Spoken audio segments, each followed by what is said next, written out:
Vale. ¿Qué es lo que vamos a tratar hoy finalmente? Que parece que sí. Pues del tema que nos ocupa, el estado de la cuestión, en qué situación estamos ahora, qué nos aportan los datos del mundo real, por qué seguimos teniendo una infrautilización de anticoagulantes directos en clínica. No vamos a tocar todas las causas que se nos pueden ocurrir, que son varias, pero sí algunas muy importantes, como puede ser el que quizás es que nuestros pacientes están bien controlados con los antivitamina K. Probablemente nos preocupa el coste elevado, nos trae de cabeza el que no haya antídoto o quizás es que no nos dejan porque tenemos restricción administrativa. Pero a pesar de ello, ¿qué medidas debemos tomar los profesionales? Y finalmente intentar entre todos sacar unas conclusiones. Una diapositiva obligada, 71.683 pacientes en 4 grandes ensayos. Nos han puesto delante en práctica clínica, al menos de momento y rápidamente enseguida el siguiente, adabigatran, rivaroxaban, apisaban y edosaban, con su forma de actuación ligeramente diferente y con sus dosis diferentes y con finalmente todos ellos los que nos han venido a demostrar frente a grandes estudios y a un fármaco que nos ha venido bien durante más de 50 años, 71.683 pacientes versus 2.900, o sea, la cifra es abrumadora. El que no quiera enterarse de esto hasta ahora está en la prensa. Los anticoagulantes directos son eficaces y más seguros que la warfarina. Algunos de ellos son además más eficaces y algunos de ellos más eficaces y disminuyen la mortalidad. Por no poner otra vez los ensayos pivotales que conocéis todos, sí que tenemos que poner algo que es novedoso, que es el metaanálisis de Ruth, publicado. Ya no decimos reciente en cuanto es 2014-2015, pero es una evidencia científica relativamente reciente, que nos aclara con todos los pacientes de todos los ensayos que en general los anticoagulantes directos son más seguros, que es lo que nos interesa, más eficaces, que es lo primero que nos interesa, disminuyendo el stroke, o sea, el ictus y el embolismo sistémico. Como veis, todos ellos son eficaces, especialmente el dabigatran en lo que se refiere al ictus. Lo hacen sobre todo disminuyendo el accidente cerebrovascular hemorrágico y desde luego son más seguros todos ellos, algunos de ellos más seguros como puede ser el apisaban, y todos ellos eficacísimos y seguros en lo que se refiere a la hemorragia que más nos preocupa, que es la hemorragia intracraneal. Otra cosa que además al clínico y al profesional le debe preocupar de un nuevo fármaco no es solo la eficacia, que es para lo que están pensados, no es solo la seguridad para no dañar, sino también si el paciente va a ser adherente a ese fármaco que está demostrando ser eficaz y seguro.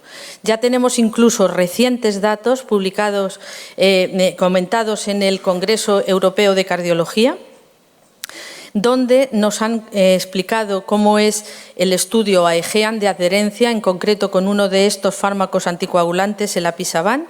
Se trataba de demostrar la persistencia de la adherencia y la adherencia a las 24 semanas, dando el fármaco en este ensayo clínico de forma randomizada frente al mismo fármaco, pero en el que se introducía un sistema de una guía educativa para el paciente activa para que el fármaco fuera adherente y no se le olvidara al paciente. Los resultados son muy claros. En cualquiera de los casos, el objetivo primario de adherencia a las 24 semanas había una adherencia de más del 88% y una persistencia de la misma a las 24 semanas de más del 90% en cualquiera de las dos ramas del estudio. Nos esforzáramos con un programa educativo especial de recuerdo de que el paciente tiene que estar adherido y no olvidarse el fármaco, o simplemente la actitud normal de un profesional responsable que debe decirle al paciente cómo debe tomar ese fármaco. Es decir, que hemos aprendido que el fármaco es adherente, persiste la adherencia y que además no hay un valor añadido de un programa de educación proactivo. ¿Pero qué dicen las guías? Las guías solemos manejar y debemos manejar las de nuestro medio, que evidentemente son las europeas. Conocéis bien esta diapositiva de puesta al día del 2012, donde se nos aclaraba que pacientes con una fibrilación auricular no valvular aislada de menos de 65 años, incluyendo a las mujeres, que por serlo sería 1, no tienen que tener una terapia antitrombótica. En cambio, cuando tenemos por la escala de riesgo que se debe utilizar, que es las CHAS-VAS, un 1 o más de 2 o igual a 2, debemos utilizar terapia anticoagulante y utilizar el filtro de la escala de riesgo hemorrágico no para evitar la anticoagulación, ni mucho menos, sino para saber cómo evitar factores de riesgo de sangrado que nos hagan que esa terapia sea más segura y dar preferentemente anticoagulantes directos, por lo que hemos comentado de su eficacia, seguridad y adherencia. Sin embargo, tenemos también las guías americanas que manejamos y que a veces consultamos. Y cuando una guía tiene una discrepancia, y este tiene una discrepancia, cuando el CHAS-VAS es de 1, que los americanos opinan que o no anticoagular o dar aspirina, es una cosa de mal asunto, porque las guías sirven para que la comunidad profesional en un tema, en un proceso, vaya por el mismo camino sin variabilidad clínica. Entonces, ¿qué tenemos que hacer? Investigar este tema. Antes hablábamos de estudios de los chinos. Este es un estudio muy importante de un investigador de Taiwán y nos viene a decir, como bien veis en la diapositiva, que el tener un CHAS-VAS de 1 tiene riesgo y que hay que tratarlo. Sencillamente porque la escala CHAS-VAS lo que nos ayuda es a distinguir a aquellos pacientes que realmente no tienen riesgo y que podemos estar seguros de que hacemos bien no anticoagularlo. Y si veis, tanto en mujeres como en hombres, y salen siempre peor las mujeres, el riesgo cuando el paciente, no todos los factores que forman la escala de CHAS-VAS tienen el mismo peso.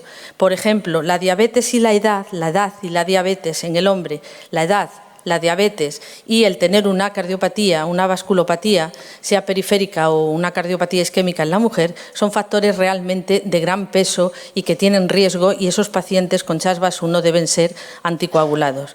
Por otra parte, es absurdo volver a la aspirina cuando la aspirina ya en el Averroes dejó bastante claro que no tenía ningún sitio aquí, no es eficaz y encima tiene las mismas molestias de adherencia, de dejar el tratamiento y de sangrado que un fármaco como por ejemplo el apisaban.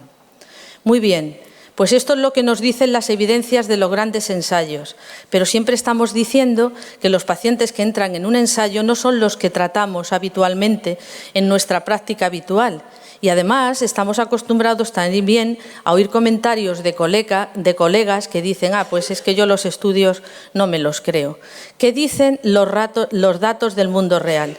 Tenemos decenas de registros locales, regionales, nacionales e internacionales. Fijaros, están incluidos desde el Garfield hasta el Califa y Fantasía, que son españoles. Y todos ellos, como vamos a ver a continuación, han confirmado los datos de los ensayos. El más importante, y que no nos podemos dejar de comentar aquí en una sesión de novedades, es el registro Garfield. El registro Garfield es global de todo el mundo. Tiene incluido 35 países, a fecha de hoy 45.386 pacientes randomizados.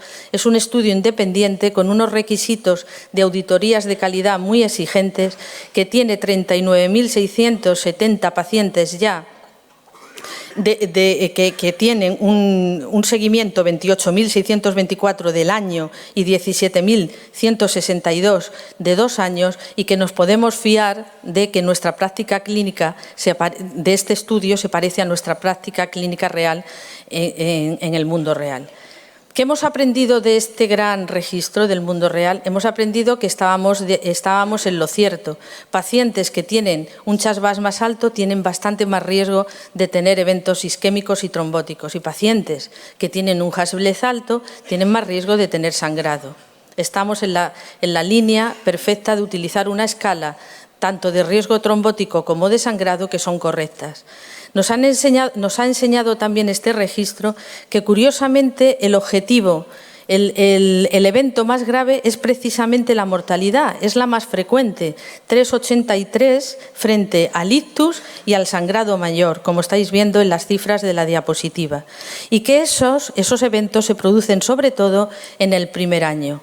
También quiero llamar la atención de la audiencia acerca de algo que ha puesto de manifiesto y que ya se venía rumoreando con otros ensayos y con otros estudios y otros registros, acerca de si el CHAS-VAS que estamos diciendo que es una escala en la que debemos confiar, debe introducir también el parámetro de la insuficiencia renal, porque hay estudios que nos dicen que aquellos pacientes que tienen insuficiencia renal, al menos moderada, tienen más riesgo de tener eventos trombóticos. Sin embargo, esto es algo tan novedoso que está en estudio y va a haber más ensayos y registros en este sentido, porque incluso poblaciones de registros y de grupos españoles no han demostrado esta tendencia.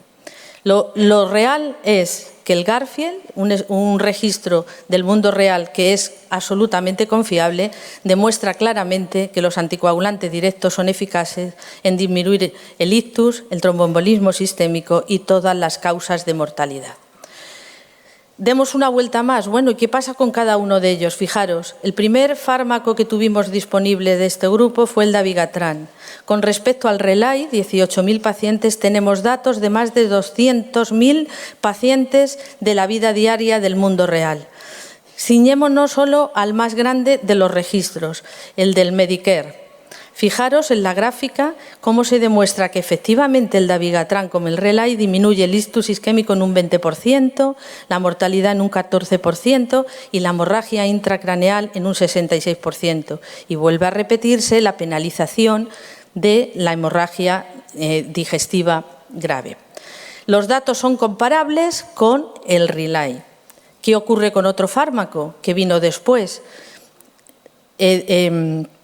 Rivaroxaban. Tenemos ya datos de un registro, el registro Santus, que ha sido también recientemente presentado, donde están incluidos 6.784 pacientes consecutivos a los que se le iniciaba tratamiento anticoagulante con Rivaroxaban. El estudio es un estudio de seguridad y, como veis, la causa de muerte, el sangrado mayor o el ictus era realmente en la vida real un hecho verdaderamente poco frecuente, de tal manera que quizás podíamos decir que más del 96% de los pacientes no sufrió ningún evento. El registro también trató de implicarse en la adherencia y demostró que el 80% de los pacientes seguían tomándose rigurosamente bien el tratamiento al año. Es una población que, como estáis viendo también en la gráfica, tenía menos riesgo a priori que los pacientes incluidos en el ensayo, pero lo que no cabe la menor duda es que es un fármaco seguro, puesto que los eventos de sangrado y de mortalidad eran menores. Y lo mismo ocurre con otro fármaco que vino después, cronológicamente, el Apisaban. También tenemos datos en comparación por propensión de eventos con la warfarina, en el que el Apisaban, en los dos estudios que os presento de WAN y de LIV, claramente es más segura a todos los efectos en hemorragias mayores y que afectan la vida o intracraneales que la warfarina. Y sale además con mejor perfil de seguridad con respecto a los otros dos fármacos que ya hemos dicho que también son bastante seguros y que tienen sus estudios en favor de este tema. Muy bien, pues ya tenemos las evidencias científicas, el mundo real, y resulta que hoy día, 2015, en la fecha que estamos hoy, que ya ni la sé, resulta que tenemos datos también recientes de que estamos anticoagulando mejor a los pacientes que necesitan estar anticoagulados, 71,1% versus a la primera cohorte del 2010-2011 de 57,4%. Seguimos utilizando antiagregantes, casi un 20%, aunque se han disminuido, y sigue habiendo pacientes que no se anticoagulan. Y también un dato positivo es que ha aumentado del 4,2 al 37% el número de tratamientos con anticoagulantes directos en el mundo. ¿Cómo está España? Bueno, pues un registro PRIFER, que es del año pasado, decía que estábamos en un 11,2 de utilización de anticoagulantes directos. Datos de la industria, que es las que tenemos ahora para manejarnos actualmente, nos dicen que estamos en el 2015, a fecha de marzo, en el 16,35%, con una gran variabilidad entre regiones y además con una variabilidad añadida. ¿Quién puede prescribir estos fármacos sin médicos de familia, si cardiólogos y médicos de familia por comunidades en nuestro territorio nacional? ¿Y esto por qué es? Tenemos que preguntárnoslo, porque llevamos así desde el 2009. Quizás es que los pacientes están bien anticoagulados con antivitamina K. Bueno, pues veamos los datos. Estos son datos de la vida real del Garfield y, como veis, más de la mitad de los pacientes, siguiendo criterios no demasiado estrictos, aunque que son los del TTR, del NICE de menos de 65%, porque os recuerdo que las guías europeas dicen el 70%, no están bien anticoagulados y reciben además antiagregantes, que eso aumenta claramente el factor de riesgo de sangrado. Bueno, ¿y qué? ¿Tiene esto repercusión clínica? Pues sí que la tiene. Si os fijáis en la gráfica, tanto si lo medimos como la frecuencia en rango terapéutico como por el TTR, resulta que la mortalidad, el ictus y el sangrado son mayores en los pacientes que no están bien anticoagulados. Bueno, pero es que son muy caros, efectivamente. Son caros. Es más barata la warfarina y en orden en aumento el apisaban. Pero fijaros, este más caro es el que mejor quali tiene, el mejor calidad de vida por año salvado. Y además, como se deben hacer las cosas, que son estudios de coste-efectividad, como veis, el ICER, el incremento de coste-efectividad con respecto a la warfarina, en todos ellos es bastante inferior a lo que se asume como razonable, que son $50.000 quali. Si además hacemos un análisis de probabilidad de sensibilidad utilizando el Monte Carlo, encontramos que apisaban, dabigatran y rivaroxaban son coste efectivos en un 45%, 40% y 15% respectivamente con respecto a la warfarina. No hay duda, son coste efectivos. No es el caso de que nos contaba Nacho anteriormente. Estos son coste efectivos y lo han demostrado en varios casos. Muy bien, pero yo no me siento tranquila, yo lo oigo decir esto también a colegas. Es que no hay antídoto, pero ¿realmente es un problema que no haya antídoto? Pensémoslo otra vez. El mito del antídoto de los antivitamina K. La vitamina K no es un antídoto, simplemente lo que hace es restaurar la maquinaria de producción de los factores de la coagulación que hacen que ésta sea una cascada efectiva. Su efecto tarda 24 o quizás más tiempo, horas. Conocemos que los anticoagulantes directos tienen una vida media corta y que además su farmacocinética, muy similar a las heparinas de bajo peso molecular en Pico y Bayes, favorece claramente la hemostasia. Pero es que además de producirse una hemorragia, el manejo es idéntico. Reciba el paciente antivitamina K o anticoagulante directo, porque quizás cuando precisemos lo que tenemos que dar es generar trombina a través de el concentrado protrombínico activado o no. Y además sabemos hoy día que tenemos muy desarrollados antídotos de los anticoagulantes directos.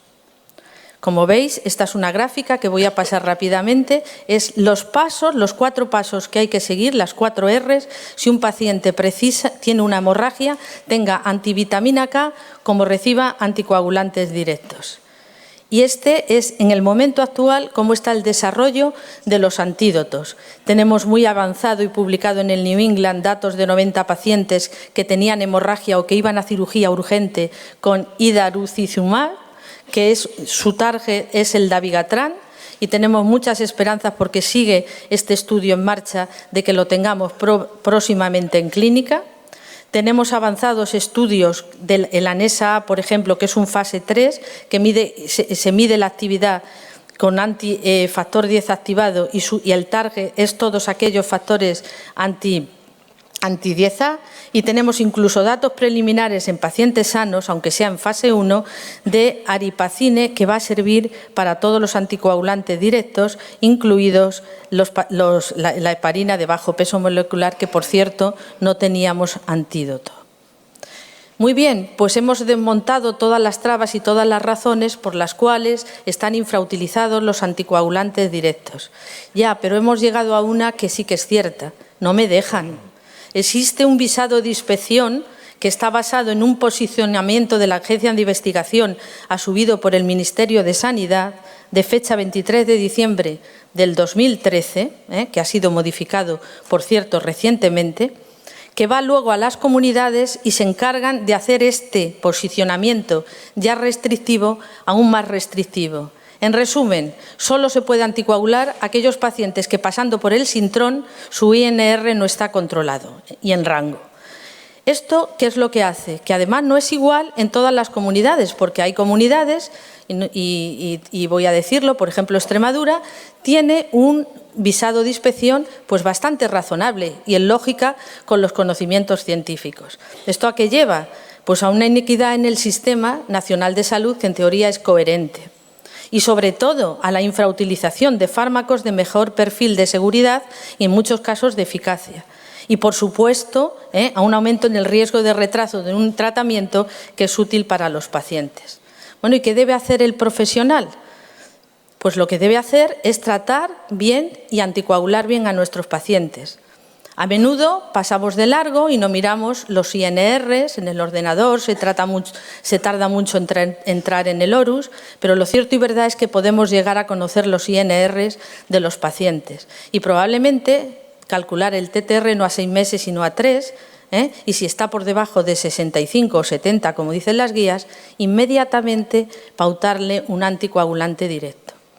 Deberíamos ir familiarizándonos con la escala SAMe-TTR2-R2 al inicio del tratamiento, porque esta escala, como veremos a continuación, nos va a decir qué pacientes no debemos incluirlos con sintrón porque seguramente no van a estar en rango terapéutico. Y por último, si vamos a utilizar un anticoagulante directo, por favor, hagámoslo bien y de acuerdo con el perfil que tiene nuestro paciente. Y, por supuesto, leernos todas las guías que nos puedan ayudar, como las 3 que os pongo, que son de 2015, donde está absolutamente explicado cómo cambiamos de uno a otro, de sintrón a anticoagulantes, de anticoagulantes entre sí, qué hacemos en los preoperatorios, cuándo sangra, cómo tenemos y qué visitas tenemos que hacer, cómo valoramos la insuficiencia renal, etcétera, etcétera. SAMe-TTR, 2 minutos. Es una escala que consta de los siguientes parámetros que estáis viendo en la diapositiva, la podéis leer en CHES del 2013 y está validada en muchos otros trabajos. A mí me ha gustado poner aquí 2 españoles que son del Califa, publicados en Trombosis y Hemostasia, y el de la doctora Vanessa Roldán, que como veis claramente un SAMe-TTR alto es un predictor de un TTR bajo. ¿Para qué hay necesidad de maltratar a nuestro paciente poniéndole antivitamina K en este caso?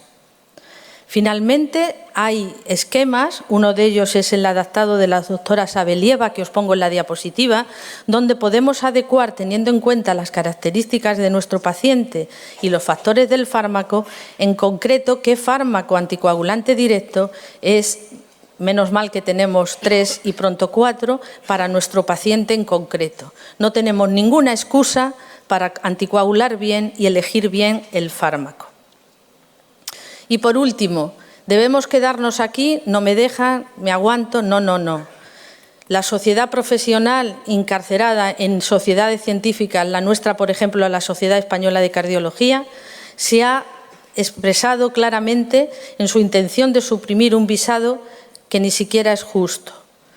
Aún así, y aceptando que puede ocurrir que esto sea inviable conseguirlo, al menos queremos que el visado sea común a todas las comunidades y que se cumplan criterios científicos y de ayuda al paciente.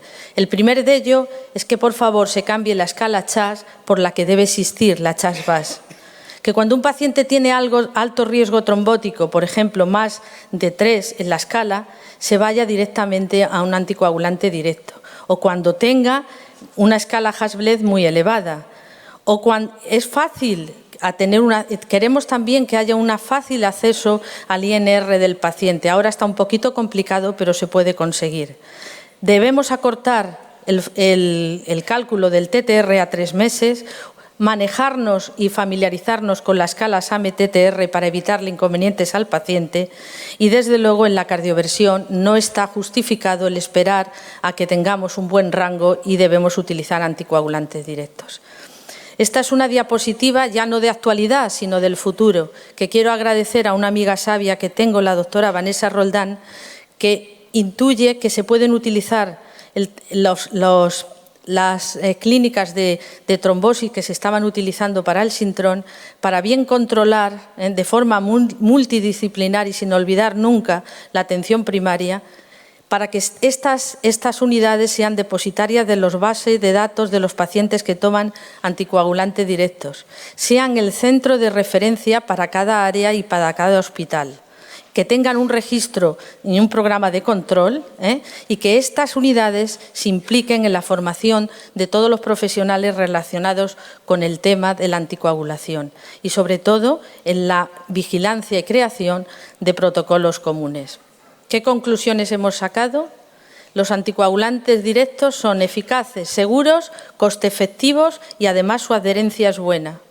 El mundo real así lo confirma y, por si fuera poco, las guías recomiendan su utilización preferente. El uso global, sin embargo, hoy día es del 37% y de un 16% en España.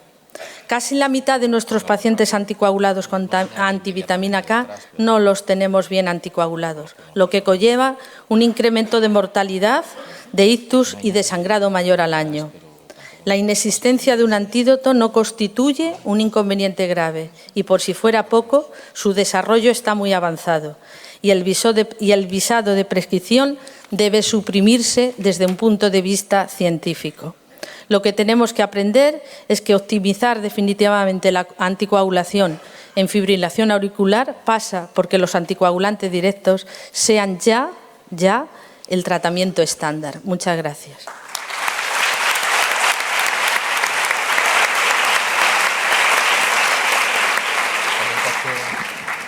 Tenemos una pregunta de Twitter. Un tuitero pregunta si nos quitáramos el corsé del visado, si sería el momento de pasar en bloque a todos los pacientes con dicumarínicos, FA no valvular, a anticoagulantes directos. Por favor, respuesta breve, porque vamos muy mal de tiempo. La respuesta es muy breve. Evidentemente, la mayoría debería pasar a anticoagulante directo. Sin embargo, todavía hay pacientes que pueden beneficiarse de los antivitamina K, sobre todo aquellos que tienen incompatibilidad absoluta de utilizar este anticoagulante directo. Por ejemplo, paciente en triple terapia.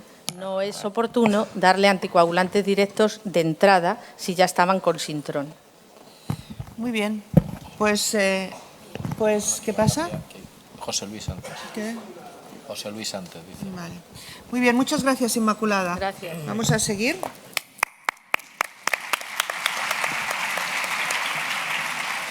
Del colesterol. Como todos conocéis, la clave del tratamiento para reducir la enfermedad cardiovascular es la estatina, utilizada a las dosis adecuadas y con los objetivos adecuados.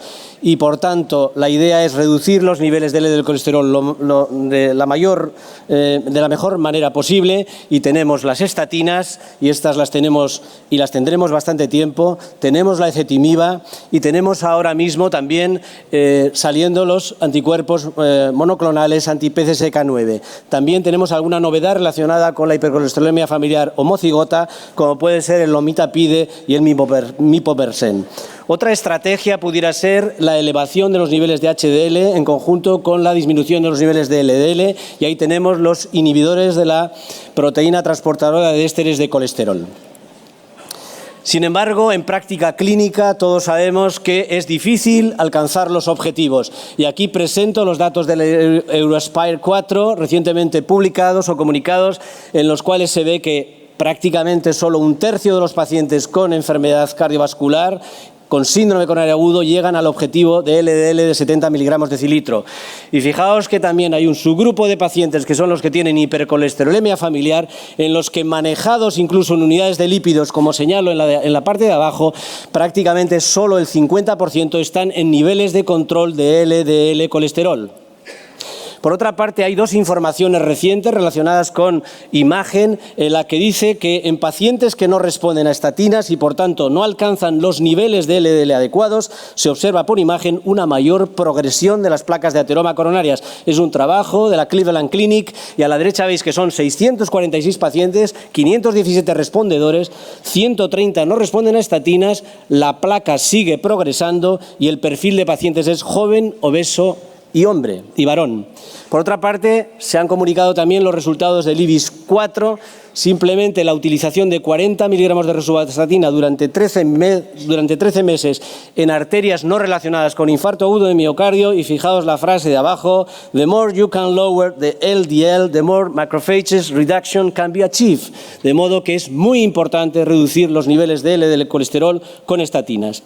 La novedad del año ha sido la publicación del estudio, después de un estudio muy esperado, el estudio de ezetimiba unida a simvastatina, para tratar de demostrar que pacientes tratados con simvastatina y llevados a niveles de LDL colesterol en torno a 70 frente a pacientes en la asociación de simvastatina-ezetimiba llevados en torno a 52-53 pueden reducir eventos cardiovasculares. En efecto, el nivel de LDL colesterol se reduce en el grupo de simvastatina a 69 y en la combinación a 53, y lo que resulta de esto es que hay muchos pacientes que pueden reducir el nivel incluso por debajo de 30 miligramos de cilitro de LDL colesterol, un grupo de prácticamente 1.000 pacientes y otros prácticamente 10.000 pacientes que lo reducen en menos de 70 miligramos de cilitro, y esto tiene un beneficio clínico en el endpoint combinado, de modo que el NNT es en torno a 50 pacientes a tratar.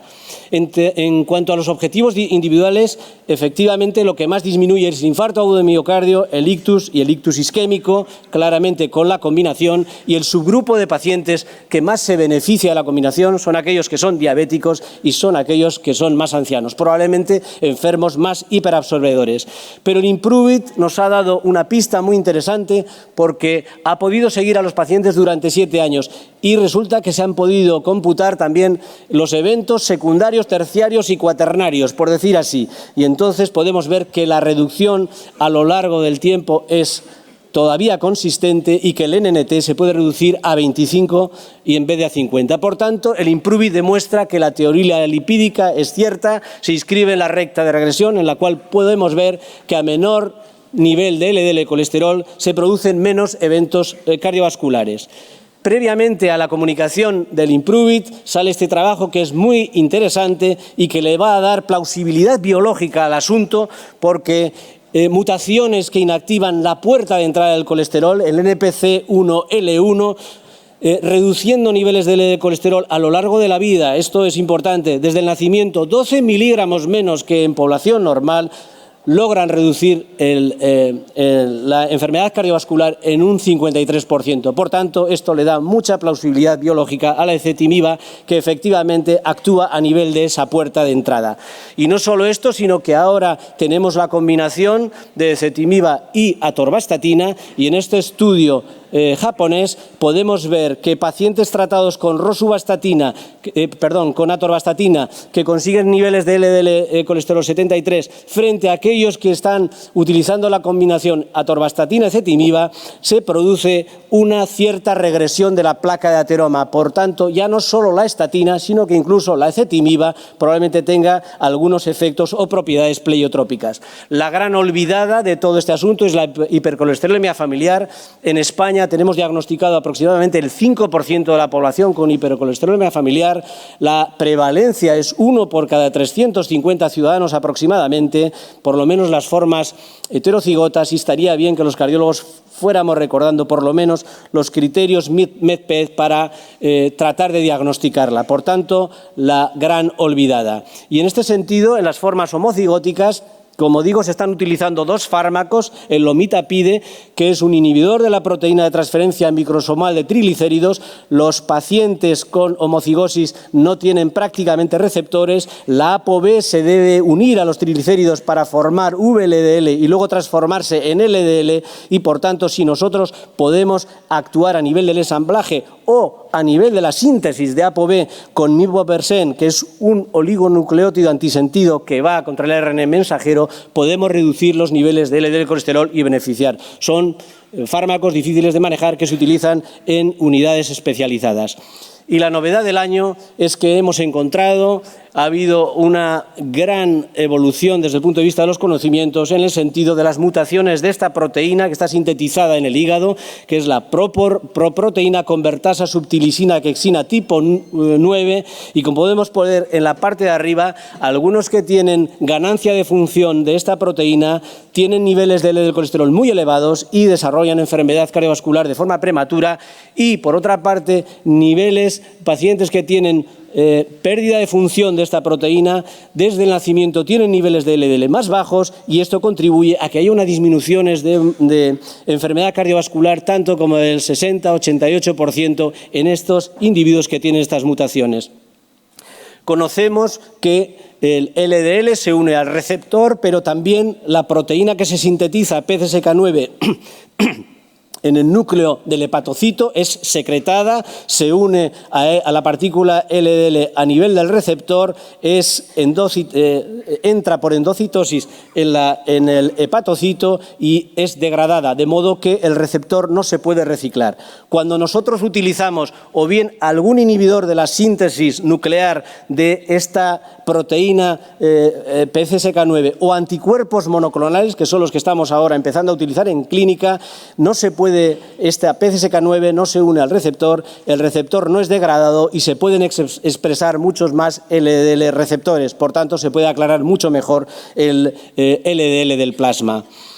Esto es lo que tenemos actualmente. Por un lado, la posibilidad de utilizar estatinas y probablemente a futuro también inhibidores de PCSK9. Las estatinas van a disminuir la biosíntesis del colesterol, pero van a activar un activador transcripcional que es el SRB2, que lo que va a hacer es aumentar, por una parte, los receptores del colesterol, pero por otra parte también secretar PCSK9, que lo que va a hacer es reducirlos. Va a haber un equilibrio entre estas cuestiones y, por tanto, actuar a los dos niveles, estatina y PCSK9, parece que es una muy buena idea. Aquí presento un estudio en fase 1 presentado en el Europeo de Cardiología, en el cual un fármaco va a actuar sobre la síntesis y va a demostrar, este fármaco con este nombre, y va a demostrar que en una inyección subcutánea dada cada 4 o 6 meses puede reducir los niveles de LDL colesterol hasta cifras insospechadas, muy parecido a como lo hacen los monoclonales. De modo que estamos hablando de estudios de fase 1, pero esto es un elemento es una muy buena noticia.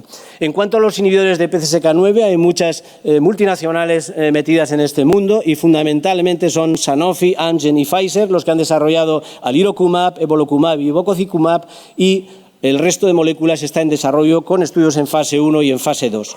Aquí tenéis el desarrollo clínico de las tres y naturalmente se están utilizando en aquellas situaciones en las cuales el LDL es más difícil de reducir. Me refiero a los pacientes que son intolerantes a la estatina, aquellos que no están en dosis de LDL colesterol, aquellos que tienen niveles muy altos o aquellos que tienen hipercolesterolemia familiar. Todos estos estudios están en marcha y aquí presento algunos datos muy sucintamente del evolocumab, que se asocia a hipolipemiantes a máximas dosis, y vemos que en función de la dosis utilizada se pueden llegar a reducciones de LDL colesterol en torno a un 60 o 70%.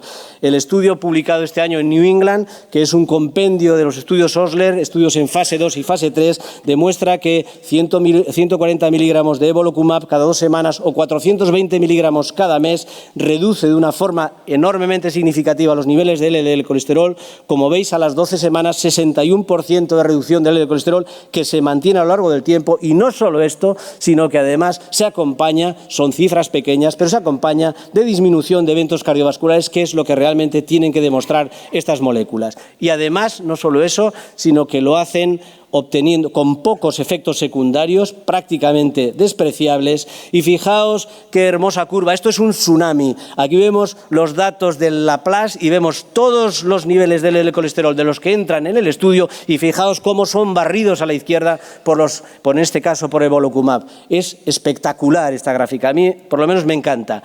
Y puedo decir algo parecido del alirocumab, puedo decir algo exactamente igual. Cambios del colesterol con diferentes dosis, tomado cada 2 semanas o cada 4 semanas, y veis reducciones porcentuales del colesterol en torno a un 72%. El estudio que se ha publicado este año con relación al alirocumab es el Odyssey Long Term, más de 2.000 pacientes con riesgo residual, con LDL colesterol por encima de 70, para ver cuál puede ser como objetivo primario el porcentaje de cambio de LDL colesterol a las 24 semanas y podemos ver cómo perfectamente se reduce un 61%, reducción que es mantenida también a las 75 semanas, con muchísima seguridad, con pocos efectos secundarios y obteniendo ese objetivo de LDL colesterol que estamos buscando al menos en el 80% de los pacientes.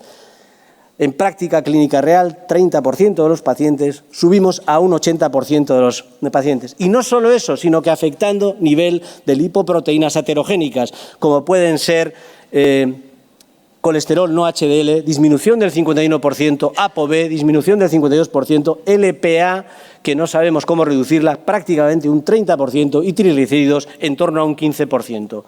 Fijaos el efecto del alirocumab en hipercolesterolemia familiar sobre la LPA pequeña en los estudios combinados y los estudios FH1 y FH2, disminución clara del 30% de LPA en ambas series.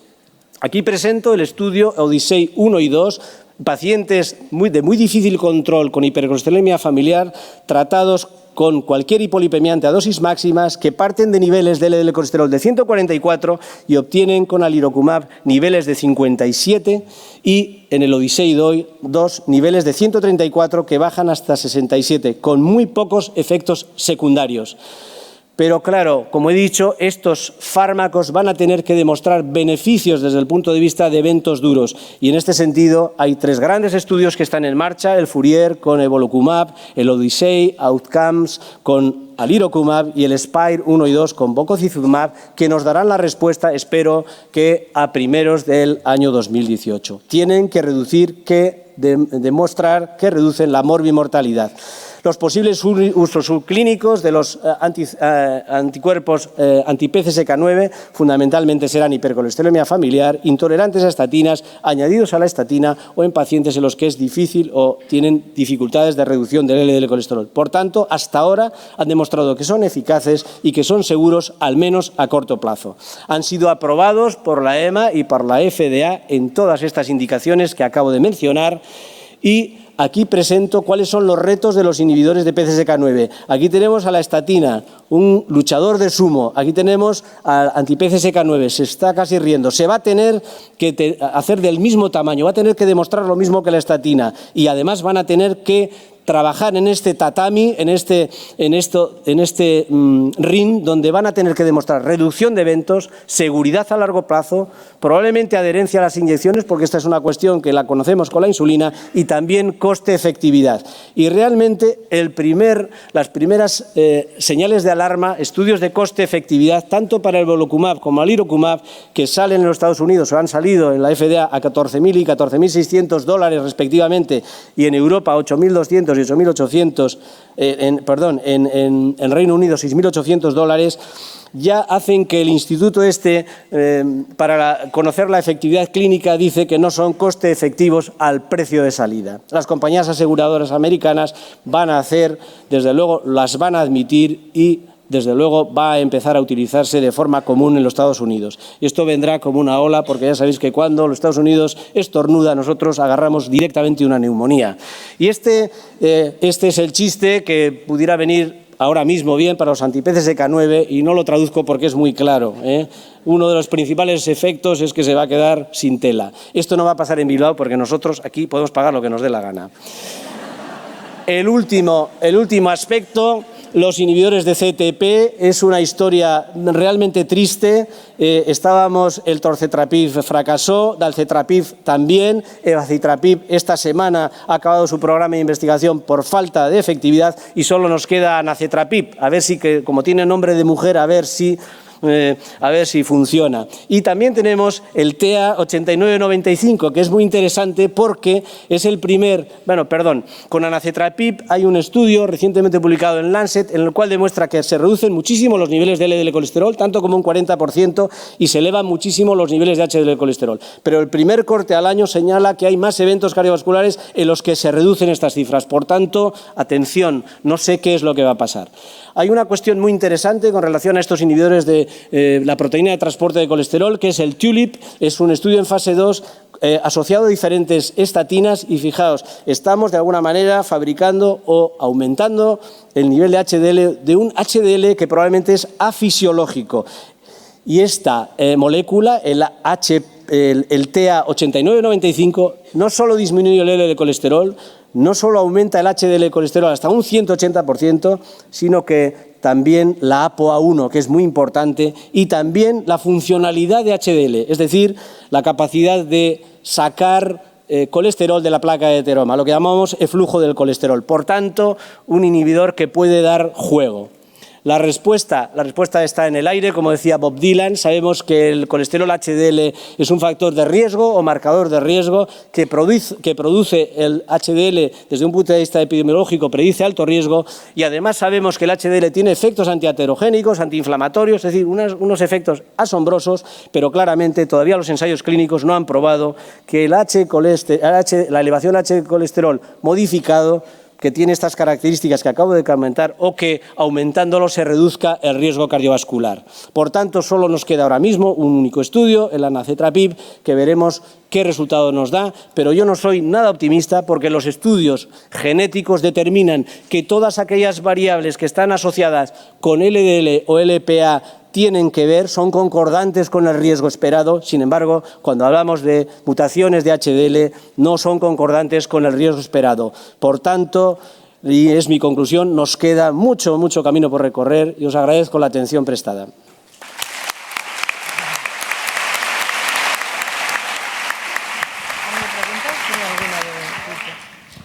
Muchas gracias.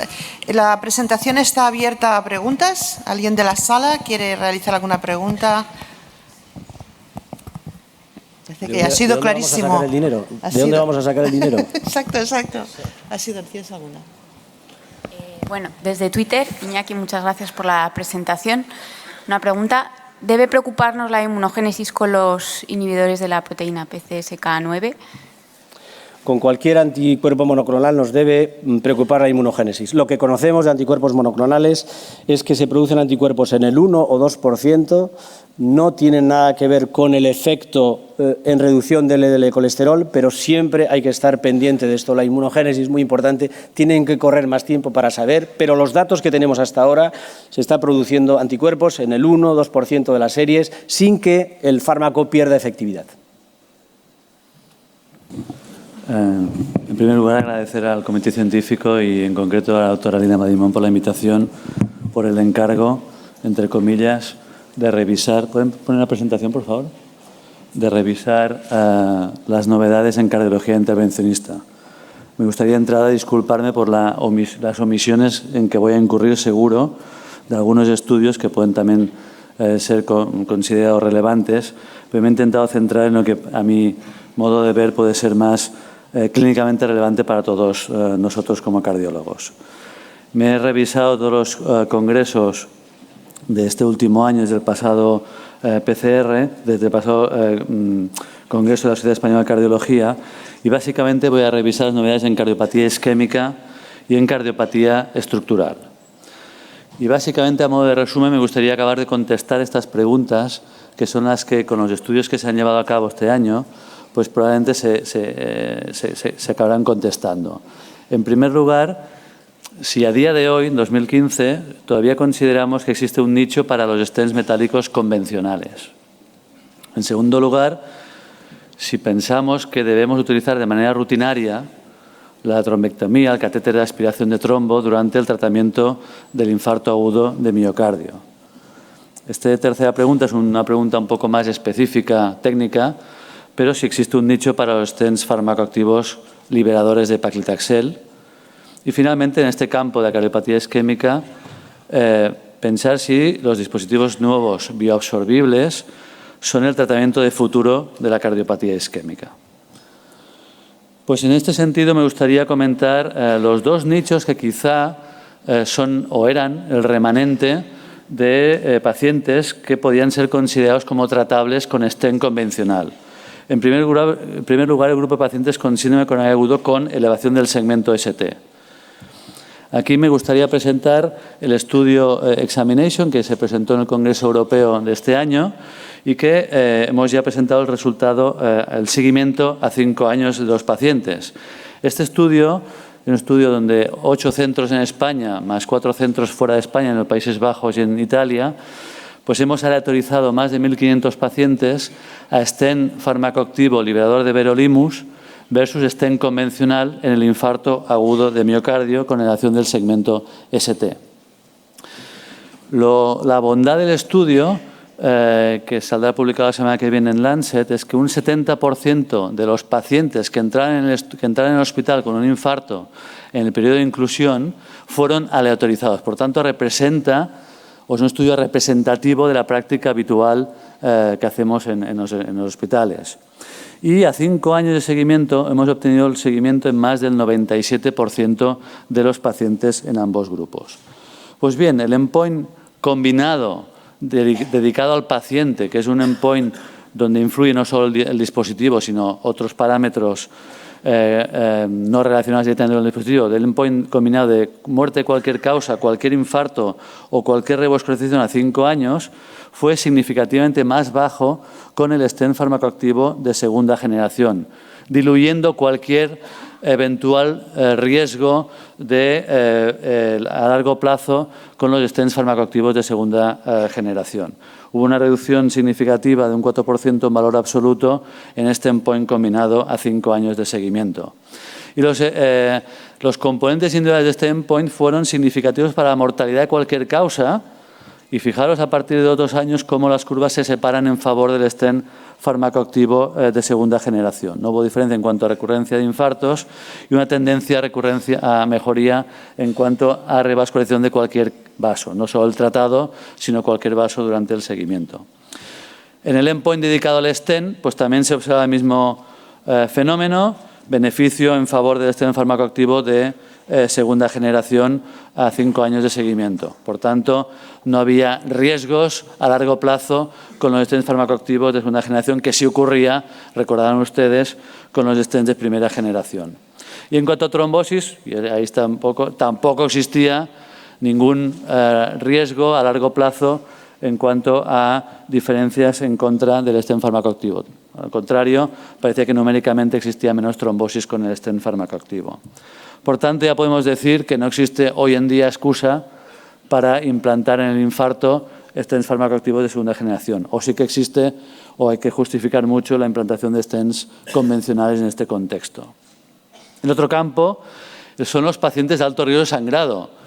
¿Por qué? Porque siempre se decía que estos pacientes con stent farmacoactivo deberían requerir a doble antiagregación a largo plazo y esto podía incurrir en un riesgo más alto de sangrado.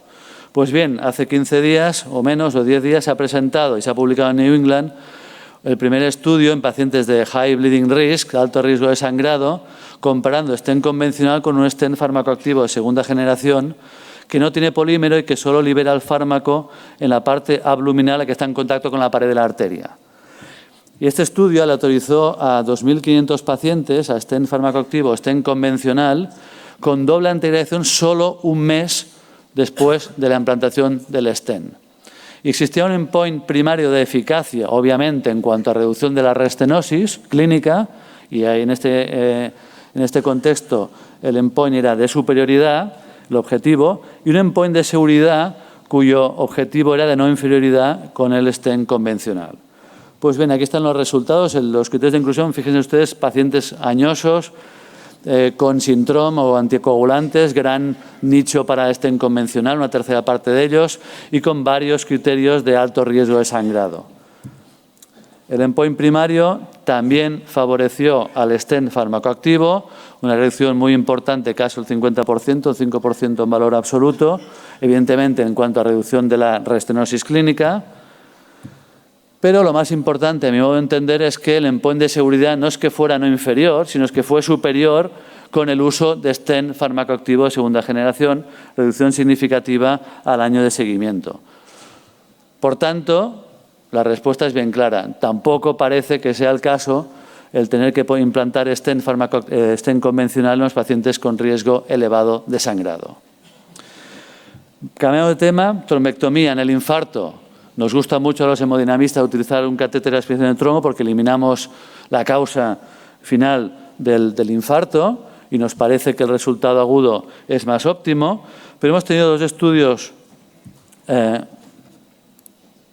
No, corre la diapositiva. Ahora sí. 2 estudios recientes, el TASTE y ahora el TOTAL este año, que han demostrado lo contrario. Se presentó la semana pasada y se publicó en Lancet el resultado al año de seguimiento del TOTAL y demostró que en realidad trates con balón o trombectomía, el paciente con infarto agudo de miocardio no mejoraba el endpoint primario, que es este combinado de mortalidad cardiovascular, infarto, shock o fallo cardíaco al año de seguimiento. Pero no solo eso, aunque es difícil de justificar o de explicar, existe un hazard, una preocupación, es que parece, en este estudio al menos, que hay más tasa de stroke a los pacientes que se asignaron trombectomía en comparación a los que se hizo angioplastia con balón. El problema es que este stroke no ocurre durante el procedimiento, que también puede ocurrir, y esto sería más justificado o más entendible, sino que aparecía a lo largo del seguimiento al año. Con lo cual, aunque haya salido, no se podía descartar que no pueda ser debido al azar. Pero es una nota de seguridad en contra, en este caso, a la trombectomía de manera rutinaria en el infarto agudo de miocardio, que no quita el que se pueda llevar a cabo de manera selectiva en los pacientes que consideremos clínicamente indicado. Parte técnica, rápidamente. El stent farmacoactivo de paclitaxel tiene interés porque parecía que en un subgrupo de pacientes en diabéticos podía ser igual de eficaz o mejor que los nuevos farmacoactivos con everolimus o con la familia de los limus. Pues bien, se ha hecho un estudio en India, cuidado porque verán ustedes a partir de ahora estudios llevados a cabo en China, India, Japón, que aparecen a la vez que los estudios europeos y americanos, de gran calidad también científica. Pues este estudio se ha publicado en New England hace una semana, comparando stent de segunda generación con limus, everolimus versus el paclitaxel, y se ha visto que no, que lo que se sugería es mentira y que cuando se hace de manera autorizada con un tamaño de muestra suficiente, evidentemente el stent farmacoactivo de segunda generación con paclitaxel es más eficaz y a la vez mucho más seguro. Fíjense ustedes en la tasa de trombosis del stent de paclitaxel. Y otro estudio que me hace ilusión presentar, que también va de diabéticos, es el estudio Reservoir hecho en España y presentado por el doctor Romaguera en PCR y que saldrá publicado en JACC Intervention en breve, que compara también stent sin polímero, pero con liberador de anfilimus con stent de everolimus en los diabéticos.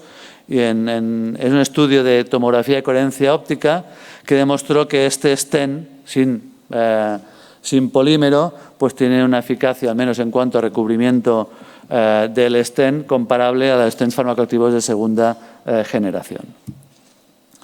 Por tanto, creo que no queda nicho para los stents farmacoactivos liberadores de paclitaxel que son de primera generación.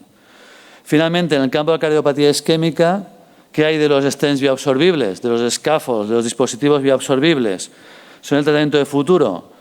Se cree que sí, porque son dispositivos que inicialmente pretenden llevar a cabo lo que llevan a cabo los stents metálicos convencionales o farmacoactivos, que es abrir la arteria y evitar que se reobstruya inicialmente, y además con el beneficio teórico que a largo plazo este stent, este dispositivo desaparecerá y con eso recuperaremos la función de la arteria. Son actualmente los que están en clínica, es el stent o el dispositivo, el scaffold liberador de everolimus con ácido poliláctico, que tiene esta cinética de desaparición. Primero, durante los primeros 6 meses, ejerce el andamiaje del vaso y luego a partir de 6 meses empieza a desaparecer hasta los 24 meses, cuando ha desaparecido completamente, y la idea es que pueda recuperar pues, la funcionalidad de la arteria que ha sido tratada con este dispositivo. ¿Qué datos tenemos este año? Pues han sido muchos. Se ha presentado en el europeo este estudio en infarto agudo de miocardio, el estudio TROPHY, comparando el stent de farmacoactivo de segunda generación con el stent bioabsorbible, un estudio de tomografía de coherencia óptica para ver el recubrimiento de este dispositivo, y ha sido publicado recientemente en European Heart Journal, comparando estos dos stents y con una tecnología para medir el recubrimiento de estos dispositivos a los 6 meses, no vamos a entrar en detalles, se ha demostrado que en ambos casos, con el stent farmacoactivo y con el dispositivo bioabsorbible, el recubrimiento es casi completo a los 6 meses ya de seguimiento. En principio es no inferior al stent farmacoactivo, incluso con alguna cierta tendencia a ser superior en cuanto a recubrimiento. Es un endpoint subrogado que veremos a largo plazo si se confirma con mayor eficacia al desaparecer de la luz del vaso. Sí que han habido ya estudios más clínicos, el Absorb Japan, que compara el stent farmacoactivo de segunda generación con el bioabsorbible al año, y en este sentido, lesiones sencillas, a 12 meses al año existe en principio una equivalencia, una no inferioridad en ambos tipos de dispositivo. Ha salido recientemente, también publicado en New England, presentado hace 10 días, Absorb 3, estudio americano, mismo estilo, 2.000 pacientes, stent farmacoactivo bioabsorbible, no inferior el stent dispositivo bioabsorbible al fármaco activo de segunda generación en Target Lesion Failure, que era el endpoint primario. Tendencia un poco a estar un poco peor, pero en el margen de no inferioridad. Y el Absorb China, fijaos, se replica el mismo tipo de estudio, comparando ambos tipos de dispositivos y una vez más siendo no inferior. Por tanto, en diferentes países, estudios llevados a cabo con el mismo comparador, saliendo los mismos resultados de no inferioridad entre un dispositivo y otro. Y cambiando de dispositivo absorbible, creo que es importante presentar uno que no es de ácido poliláctico, que es metal bioabsorbible, magnesio, y que se ha hecho el primer First in Men, publicado en Lancet también hace 10 días, donde básicamente es un First in Men y por tanto no hay ni siquiera comparador, pero se ha visto una pérdida luminal tardía con este tipo de dispositivo bastante razonable, mucho mejor que en las primeras generaciones de stent metálico bioabsorbible de magnesio, y por tanto puede ser el futuro porque puede tener unas características metálicas que realmente comparen mejor con los stents convencionales actuales de segunda generación farmacoactivos. Por tanto, contestando a esta pregunta, yo diría que sí, que pueden ser el futuro de la cardiopatía, del tratamiento de la cardiopatía isquémica, siempre y cuando estos resultados de no inferioridad se mantengan a largo plazo y a largo plazo no hayan problemas con estos dispositivos y realmente se demuestre lo que se pretende, que el vaso pueda acabar recuperando su funcionalidad una vez desaparecido el dispositivo. Cambiando de tercio, si vamos a la cardiopatía estructural, ¿cuáles serían las preguntas que nos han contestado este año gracias a los estudios? Pues bueno, la pregunta es si se mantiene a largo plazo la eficacia de los sistemas de tratamiento de la valvulopatía aórtica con implante percutáneo de ATAVI y la durabilidad, qué datos tenemos de durabilidad, y luego qué hay de la mitral, que es un campo que se está abriendo camino recientemente. Pues bien, ya hay también seguimientos a largo plazo de los pivotal trials, de los partner, hechos con primeras generaciones de TAVI. El partner 1 salió en Lancet, salió en New England. En los pacientes inoperables, el grupo de pacientes inoperables a 5 años de seguimiento, evidentemente por inoperables son pacientes que se mueren mucho, pero la reducción de un 20% en valor absoluto a favor, evidentemente, del tratamiento con TAVI comparado con el tratamiento médico en pacientes, repito, inoperables. Esto sería en mortalidad cardiovascular, esta reducción de 40 puntos en valor absoluto de mortalidad cardiovascular en estos pacientes tratados con TAVI respecto a los tratados con tratamiento médico.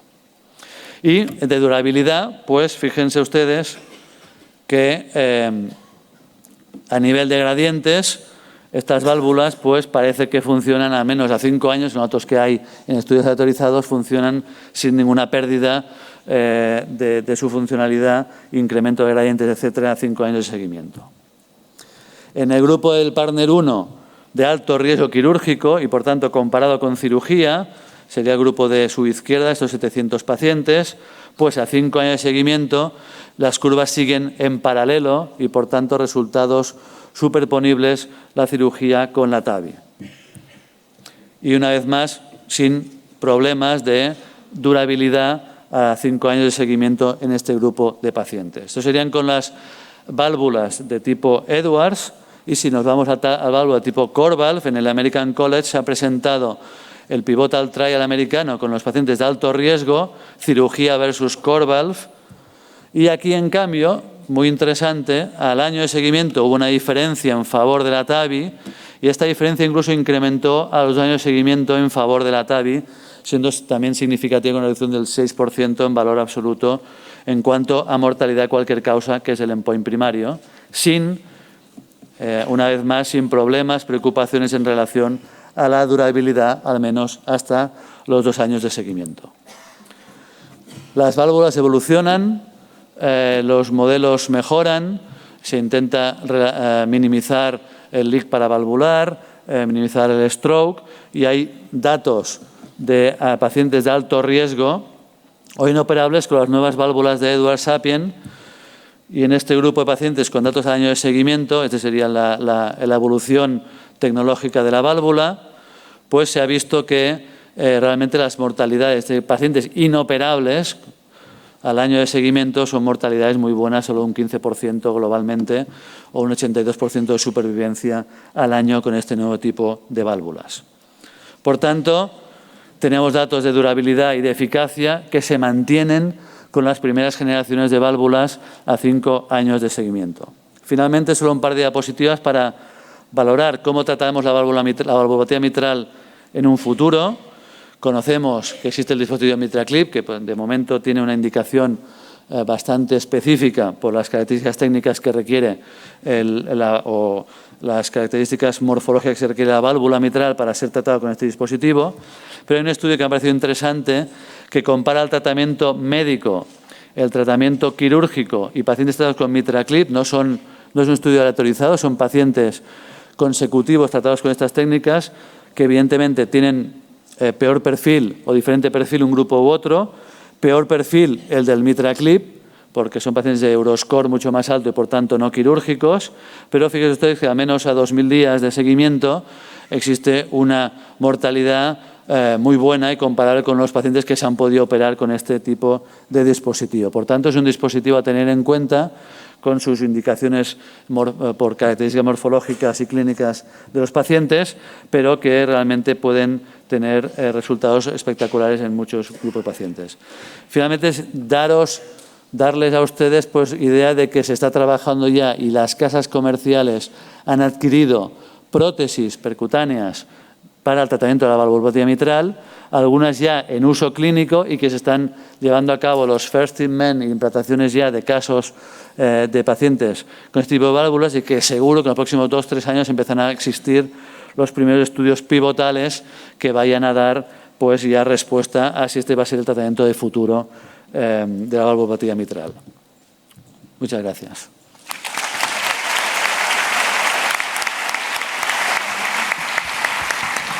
Muchas gracias, Manel. ¿Hay alguna pregunta para su presentación? ¿Tienes alguna de Twitter? Sí. Bueno, en Twitter... No sé si se oye. No se oye. Dale. ¿Hola? Sí. Un poquito de revuelo con los datos que has presentado de los stents metálicos. Definitivamente los sacamos del arsenal terapéutico, y si está justificado que todavía a los hemodinamistas o a los laboratorios de hemodinámica se les exija un porcentaje de implantes de stent metálicos. Yo creo, sinceramente, creo que ya no está justificado. No está justificado desde el punto de vista clínico, más que mantenerlos de manera marginal en un porcentaje que puede ser del 5% por anatomías grandes de 5 milímetros donde no existen stents farmacoactivos o vasos en los que tratarías con un balón farmacoactivo porque son de muy pequeño calibre.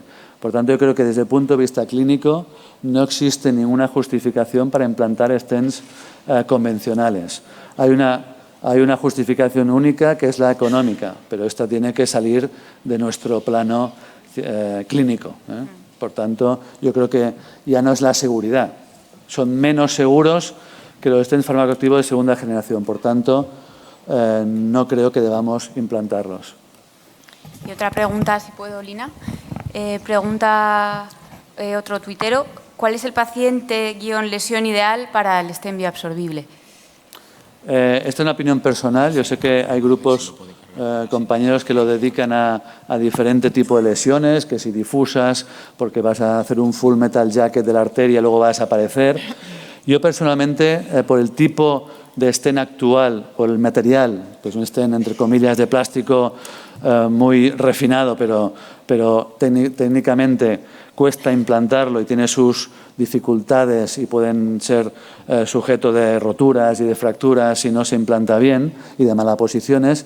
Yo creo que el caso ideal es el de infarto agudo de miocardio, porque es donde existe menos placa ateromatosa de base, es una placa rota que una vez quitado el trombo probablemente técnicamente es fácil de implantar, y luego hemos demostrado que el estudio Trophy y los resultados agudos son buenos, y además son pacientes mucho más jóvenes, por tanto, con años de esperanza de vida, y el vaso puede recuperar su funcionalidad a largo plazo.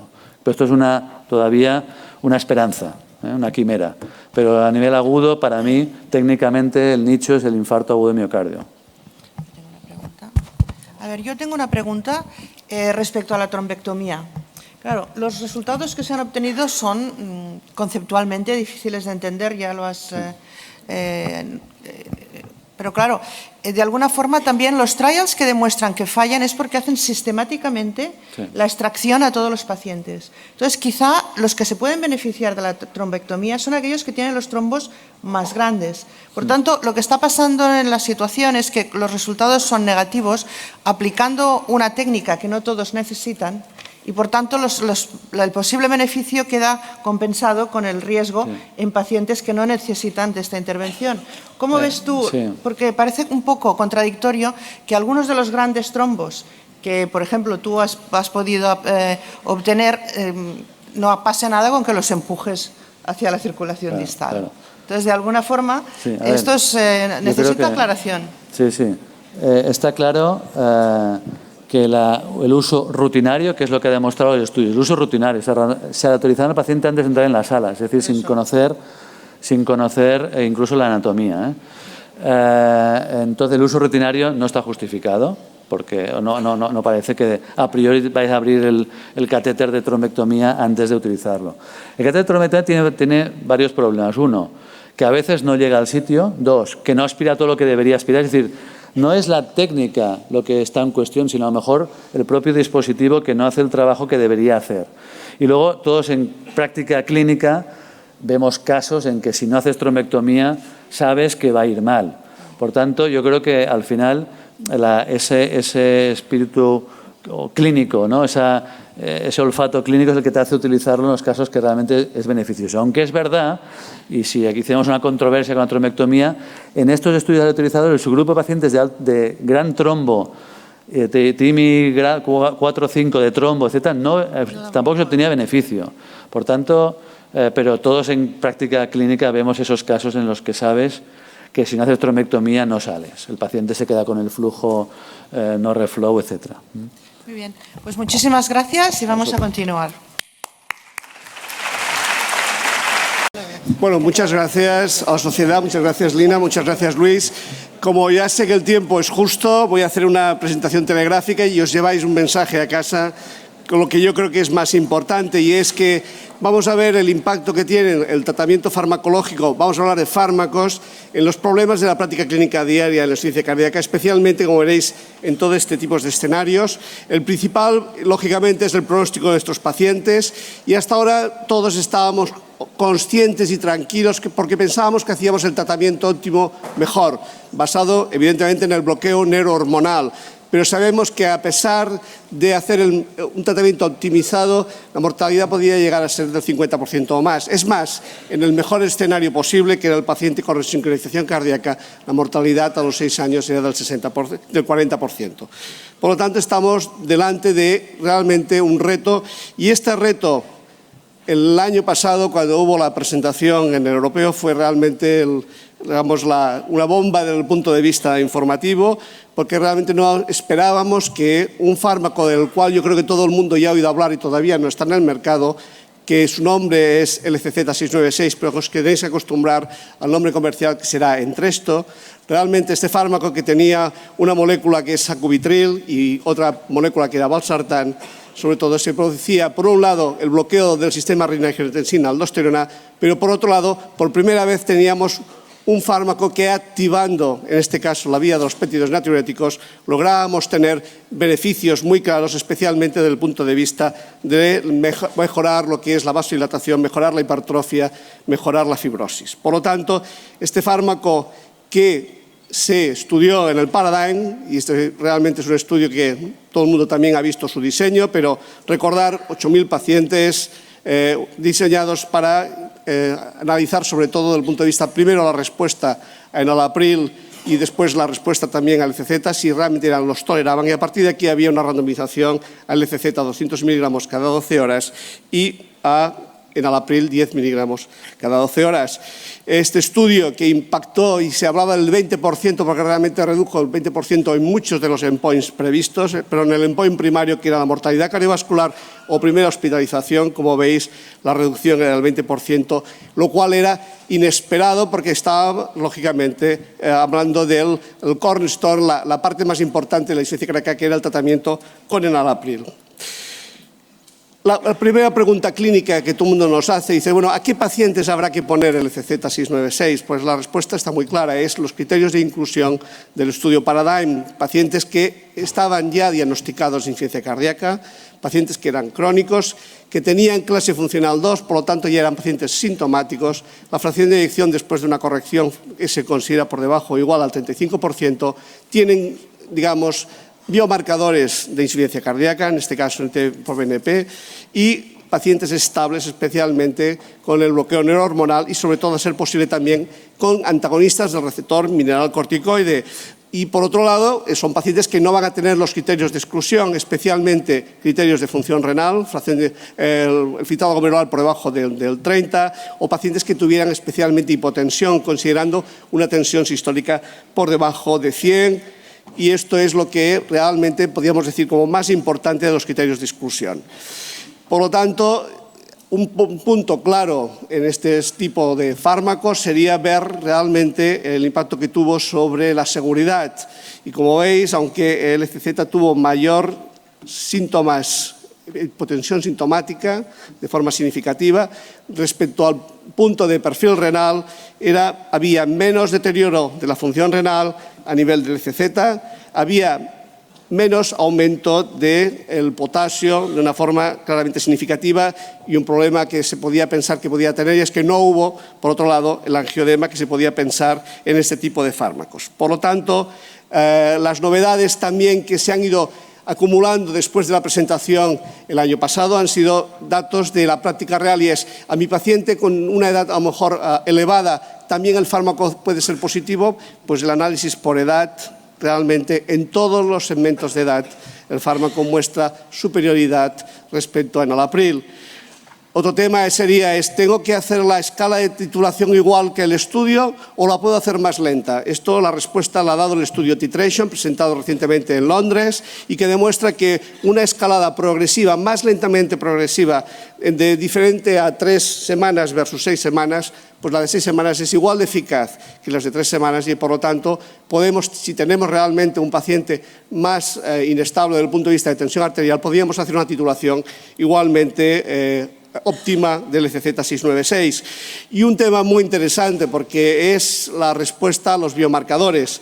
Efectivamente, el LCZ bajó el ETRO-BNP porque los pacientes mejoraban de la insuficiencia cardíaca, pero había un dato muy interesante, y es que el BNP se mantenía elevado en estos pacientes, y es porque evidentemente la epinefrina también degrada, lógicamente, o degrada al BNP. Si nosotros, lógicamente, bloqueamos la epinefrina, vamos a tener niveles de BNP más altos en los pacientes con insuficiencia cardíaca, y por lo tanto nos servirá de control evolutivo en los pacientes con insuficiencia cardíaca. Y el primer mensaje es que una vez estemos utilizando el CZ696, tendremos que hacer el control evolutivo de nuestros pacientes y de respuesta clínica mediante la determinación de NT-proBNP. Un tema también muy interesante ha sido la reducción de la muerte cardiovascular, pero especialmente llamó mucho la atención la mortalidad por muerte súbita. de una forma significativa. Mayoritariamente las muertes en el estudio fueron muertes súbitas y había una reducción del 20%. Había prácticamente un 25%, un 15% de pacientes llevaban DAI, un 6% llevaban resincronizador. Digamos que había un número aceptable de pacientes que llevaban DAI y probablemente la explicación es por qué hay esta reducción clara de la muerte súbita. Se explica en parte pues, porque hay menos fibrosis en el paciente con el CZ, pero también hay que recordar, y hay estudios de los años 80, lo que se ha visto es que en los pacientes con el CZ tiene un nivel elevado de GMP cíclico y el GMP cíclico protegería al miocardio para desarrollar arritmias ventriculares. Por lo tanto, esto sería una de las valoraciones, lógicamente, todavía no contrastadas, pero efectivamente el ECZ reduce la muerte súbita. En comorbilidades es importante saber que contra más comorbilidades tienen los pacientes, mayor riesgo y mayor mortalidad. Dentro de las comorbilidades, actualmente las que tienen mayor abordaje desde el punto de vista del tratamiento, inicialmente se consideró la anemia y con los años posteriores hemos visto que el déficit de hierro va más allá de lo que es solamente asociado a la anemia, sobre todo por el estudio FNHF que nos lo demostró, sino que realmente el déficit de hierro también se ha visto además asociado a lo que son micropatías mitocondriales. La confirmación precisamente de este uso del hierro en pacientes que tienen déficit de hierro, en pacientes con insuficiencia cardíaca y disfunción sistólica, nos lo ha dado el estudio CONFIRM HF. El criterio de déficit de hierro es el ferritina sérica por debajo de 100, o si es entre 100 y 300, la índice de saturación de la transferrina tiene que estar por debajo de 20%. Por lo tanto, estos son los criterios del FNHF y lo que se vio claramente es esta mejora de la clase funcional. Lo que buscamos sobre todo con el tratamiento del hierro inicialmente, que es la mejora rápida del paciente, la mejora sintomática, y eso se consiguió de forma significativa con un aumento del test de 6 minutos. Pero lo más importante y un reto que es importante hoy día en el campo de la insuficiencia cardíaca son las hospitalizaciones. No solo redujo las hospitalizaciones, sino también las posteriores hospitalizaciones. Por lo tanto, la terapia con hierro puede ser realmente una alternativa en aquel paciente que está hospitalizando de forma habitual, de tal forma que se considera que se tendría que hacer estudios de cinética del hierro, especialmente en pacientes crónicos, pero además, sobre todo en aquellos pacientes que ingresan frecuentemente en el hospital. Un dato interesante por parte de nuestro grupo, junto con el Hospital del Mar y el Hospital de Can Ruti, en base a un registro de más de 2.000 pacientes, hemos visto que el uso de hierro en pacientes que tienen déficit de hierro, realmente lo que se produce es una mejoría también de la supervivencia, cosa que todavía no se había acabado de demostrar. Evidentemente es un registro, pero realmente esto da pie a que tengamos más utilización de este tipo de tratamientos. Recordar que hay gente aquí que está y que ha participado. Hemos hecho un consenso del Grupo de Insuficiencia Cardíaca junto con la Sociedad Española de Medicina Interna sobre el diagnóstico y tratamiento del déficit de hierro. Hemos hecho una clasificación que se publicará en la revista clínica española y sobre todo es interesante porque se divide en base al índice de saturación de la transferrina, basando si está en menos 20% o más del 20%, y a partir de aquí, según el nivel de ferritina, podemos llegar a hacer el diagnóstico de déficit de hierro y, por tanto, hacer un tratamiento. Este tratamiento basado hoy día en la evidencia. Tenemos estudios hechos con hierro sacarosa, pero probablemente nuestro paciente con insuficiencia cardíaca lo que necesitamos es un tratamiento rápido y lo más, que limite menos su calidad de vida estando poco tiempo en el hospital. El uso, en este caso, de hierro carboximaltosa permite tener al paciente solamente 1 hora en el hospital y solamente con 1 o con 2 tratamientos realizados con hierro carboximaltosa podríamos tener una respuesta clínica. En el campo de insuficiencia cardíaca avanzada tenemos un estudio muy importante español presentado en Londres, en el Heart Failure de Sevilla, y Lionheart lo que muestra es que realmente el uso intermitente de levosimendan en pacientes con insuficiencia cardíaca avanzada pues tiene realmente por primera vez resultados importantes. Había un estudio previo que era el Levorep, pero que había datos positivos, pero había otros que realmente habían sido bastante neutros, pero realmente el estudio que presentó el doctor Comín es muy importante. Estamos hablando de un estudio que randomizó 2:1, pacientes que tenían insuficiencia cardíaca avanzada. El objetivo primario era cambios en el NT-proBNP y endpoints secundarios que vamos a comentar, sobre todo hospitalización y mortalidad. los criterios de inclusión, porque es un paciente que no penséis un paciente que está en fase aguda, no, es un paciente mayoritariamente ambulatorio, pero que está con fracción de eyección por debajo del 35%, clase funcional 3 o 4, que tiene realmente signos de congestión, que ha estado hospitalizado y que realmente ya lleva un tratamiento óptimo, optimizado. Esta es la pauta del Lionheart. Lo más importante son ciclos cada 15 días de 0,2 microgramos kilóminutos con levosimendan.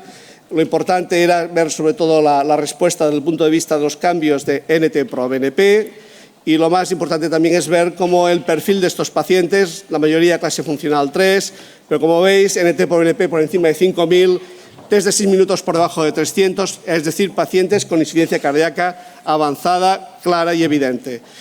También ver que eran pacientes que llevaban prácticamente un 70% un desfibrilador implantable y, lógicamente, eran pacientes que estaban tratados con el tratamiento habitual. Los resultados claramente positivos. La carga total de NT-proBNP en los pacientes tratados con levosimendan fue inferior, lógicamente, a los de placebo, indicando un mejor control tanto de la congestión como del cuadro clínico de insuficiencia cardíaca, tanto en el aspecto global como se puede ver estos dientes de sierra típicos en cada administración de estos pacientes. Se hacía NT-proBNP antes y después de cada infusión. Y lo más importante también es remarcar la seguridad del fármaco. Se había reportado antiguamente, especialmente con el bolus del levosimendan, digamos, arritmias ventriculares o supraventriculares, y como veis, el uso de levosimendan de forma intermitente no aumentó para nada las arritmias en este tipo de pacientes. Por lo tanto, administración segura. Lo más sorprendente, y evidentemente no es el objetivo primario, pero marca un futuro en el uso de estos fármacos, es que tanto la hospitalización por insuficiencia cardíaca como la mortalidad y hospitalización se redujeron de una forma muy importante y significativa con el uso intermitente de levosimendan. Por lo tanto, tenemos en estos momentos una herramienta para tratar a pacientes con insuficiencia cardíaca avanzada, hospitalizaciones frecuentes y realmente que no toleran a veces tampoco los fármacos de control neurohormonal. Recordar que para la descompensación aguda o la insuficiencia cardíaca aguda no hay grandes novedades. Recordar que en el tiempo de los betabloqueantes necesitaríamos inotropos, especialmente para pacientes que llegan a urgencias con insuficiencia cardíaca e hipotensión. Estos pacientes necesitarían inotropos que no dependieran de los beta-estimulantes, como es la dobutamina. En estos momentos hay un fármaco que es l'omecamtiv mecarbil, es un activador selectivo de la miosina, tiene unas propiedades muy interesantes, se ha evaluado en el estudio Atomic. Y este fármaco realmente muestra una cierta mejora, especialmente en las dosis altas. Van en marcha estudios, esperemos tener resultados. Y luego recordar que también dentro de esta línea estarían los activadores de la guanilato ciclasa, que lo que harían serían, evidentemente, evitar lo que se produce cuando se reduce la guanilato ciclasa y nuevamente aparece el GMP cíclico. Cuando reduce el GMP cíclico, lo que hay es disfunción miocárdica, disfunción endotelial. Por lo tanto, estos estimuladores aumentarían a su vez el GMP cíclico, proporcionando realmente una acción favorable en la insuficiencia cardíaca. 2 estudios en marcha. El Sócrates Reduced, es decir, fracción de eyección deprimida, se va a presentar en la American Heart y también va en marcha el Sócrates Preserve, en fracción de eyección preservada, y veremos realmente los resultados. Datos iniciales, por ejemplo, ya hay el Riofiguat, que también es un estimulador de guanilato ciclasa que se está aprobando para hipertensión pulmonar. Y las rehospitalizaciones, recordar, la rehospitalización tiene 3 fases, pero la fase más importante para todos es la fase inicial y esta fase es de riesgo evitable. Evitable significa que tenemos que optimizar el tratamiento farmacológico y que tenemos, evidentemente, que tener unidades de insuficiencia cardíaca o al menos una atención rápida del paciente que se va de alta del hospital. Recordar que uno de los, factores relacionados con lo que es el reingreso es la frecuencia cardíaca. El paciente que se va con frecuencia cardíaca elevada tiene más mortalidad, tiene más riesgo de reingreso. Sabemos perfectamente que el manejo de los betabloqueantes en pacientes con insuficiencia cardíaca aguda descompensada es difícil y a veces el paciente permanece taquicárdico a pesar de que hayamos optimizado la dosis que tolera de betabloqueantes. Si además pensamos que tenemos fármacos como ibauradina que reduce la frecuencia cardíaca, que no tiene acción sobre la tensión arterial y que además se ha visto que tiene datos positivos desde el punto de vista de la función ventricular, como es que mejora el acoplamiento ventrículo-arterial, que significa bajar la poscarga y, por tanto, aumentar el volumen sistólico, tendríamos, digamos, una explicación del por cual algunos clínicos, entre los que me encuentro yo, en algunos pacientes que tenemos ingresados con taquicardia sinusal, que no se controlan con betabloqueantes, asociamos ivabradina según un esquema terapéutico que podéis tener aquí, pero que no puedo explicar. Pero, lógicamente, es un esquema de escalada. Este es el registro Imaginat. Más que nada, remarcar que la reducción de la frecuencia cardíaca en los pacientes ingresados es significativa. Ningún paciente se le tuvo que retirar por efectos secundarios. Por lo tanto, es una estrategia probablemente nueva. Y esta estrategia ya está, digamos, podríamos decir, entre comillas, todavía confirmada porque el estudio es pequeño, hecho por Manuel Anguita en Córdoba, que hizo un estudio comparativo, randomizado, controlado, en el cual se ve que el uso de ivabradina en pacientes ya ingresados asociado a betabloqueantes no solo tiene un mejor control de la frecuencia cardíaca, sino que mejora también el control de la insuficiencia cardíaca mediante la determinación de NT-proBNP. Vamos acabando porque buscamos también respuestas en la seguridad. La seguridad en estos momentos, especialmente en los fármacos, está centrada en los antagonistas del receptor mineralcorticoide. Un 26% de los pacientes españoles no lo llevan, y no lo llevan porque mayoritariamente o tienen hiperpotasemia o tienen disfunción renal. Es necesario, hay necesidad de fármacos en esta línea que hagan la misma acción pero que sean más seguros. Este fármaco es la finerenona. Se ha estudiado en el estudio ARS, que tenía menos hiperpotasemia y menos disfunción renal que la plerrenona. Se ha estudiado en un estudio ARS Heart Failure, que se acaba de presentar en Londres, y lo más importante es que todas las diversas dosis tienen una igualdad de eficacia, y en estos momentos está en marcha el estudio FINES, que realmente va a mirar el uso de finerenona comparado con el plerrenona con endpoints duros como es mortalidad y hospitalización cardiovascular.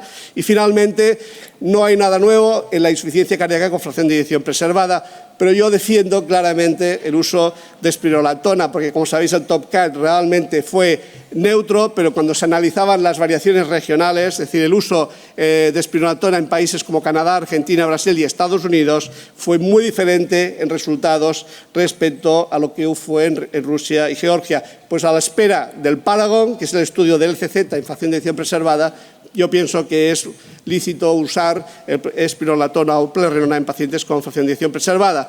Acabo diciendo que yo, que me conocen y soy un experto también en corazón mecánicos, creo que el futuro es, estas son las máquinas que vamos a tener prontamente, cada vez más pequeñas, más miniaturas, más poder de gasto cardíaco. El futuro va a ser, porque la mortalidad sigue siendo alta, el futuro tiene que ser, como yo digo, soportar el corazón con máquinas, con tecnología, mientras lo reparamos con fármacos. Probablemente con eso podamos, con el tiempo, esta combinación de fármacos y tecnología pueda ser la más potente. Gracias y perdonad, como siempre, la rapidez.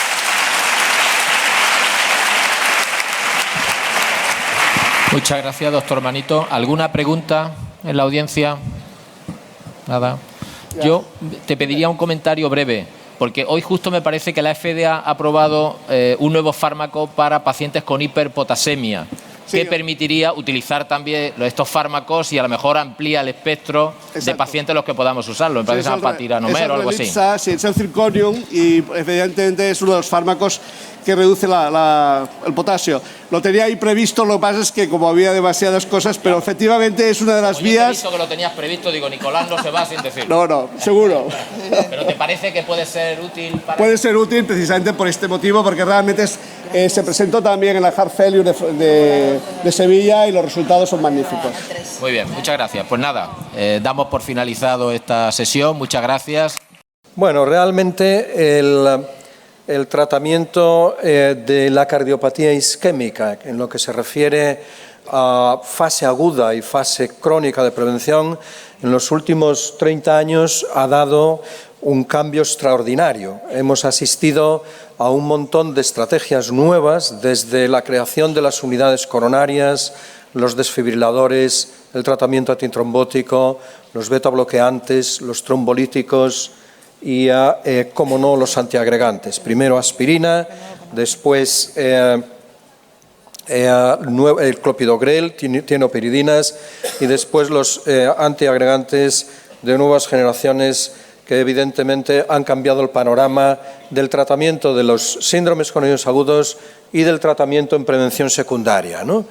Quizás el punto de partida para los que somos más viejos y hemos tenido la oportunidad de ser testigos directos de esta evolución progresiva en investigación y los cambios de actitudes, el punto de partida es la introducción de la aspirina como fármaco antitrombótico a mediados de los 80, primero en pacientes con angina inestable, después en pacientes con infarto de miocardio con elevación del ST y en pacientes también con cardiopatía isquémica crónica, con lo cual la aspirina a mediados de los 80 se convierte en un elemento básico en el tratamiento de los síndromes coronarios agudos y en el tratamiento de la prevención secundaria en estos enfermos. Este es el estudio al que me refiero, fijaros en los buenos tiempos antiguos, qué tipo de gráficas se utilizaban.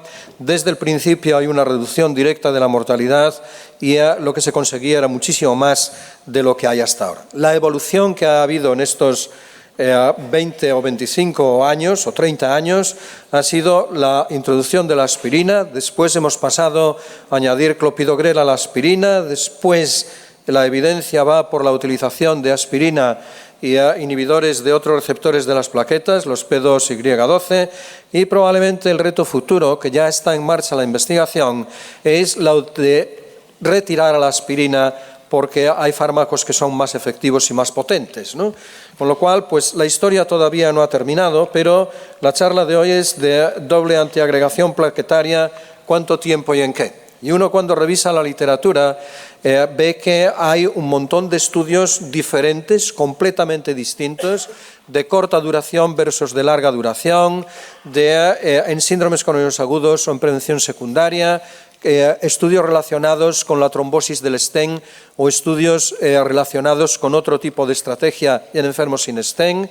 Y hemos tenido también un montón de fármacos que han pasado por ahí. Están las tienopiridinas, están los inhibidores de los P2Y12 y están también los inhibidores directos administrados por vía oral de los receptores 2B3A de las plaquetas. Con lo cual, tenemos una información masiva de cuál es la utilización de antiagregantes o de mezclas de antiagregantes en la cardiopatía isquémica, ¿no? Y bueno, pues uno de los estudios que se intentó después de los de la aspirina es cambiar la aspirina por clopidogrel. Era una tienopirina, era más potente que la aspirina. El estudio que se hizo fue el estudio CAPRI. Veis que en el estudio CAPRI, que fue un estudio muy bien diseñado, pero con mucha protección al enfermo, eran enfermos de bajo riesgo para aquella época, pues no hubo un beneficio significativo, por lo menos en los enfermos de nuestro entorno, que son los de cardiopatía isquémica, ¿no? Sí lo hubo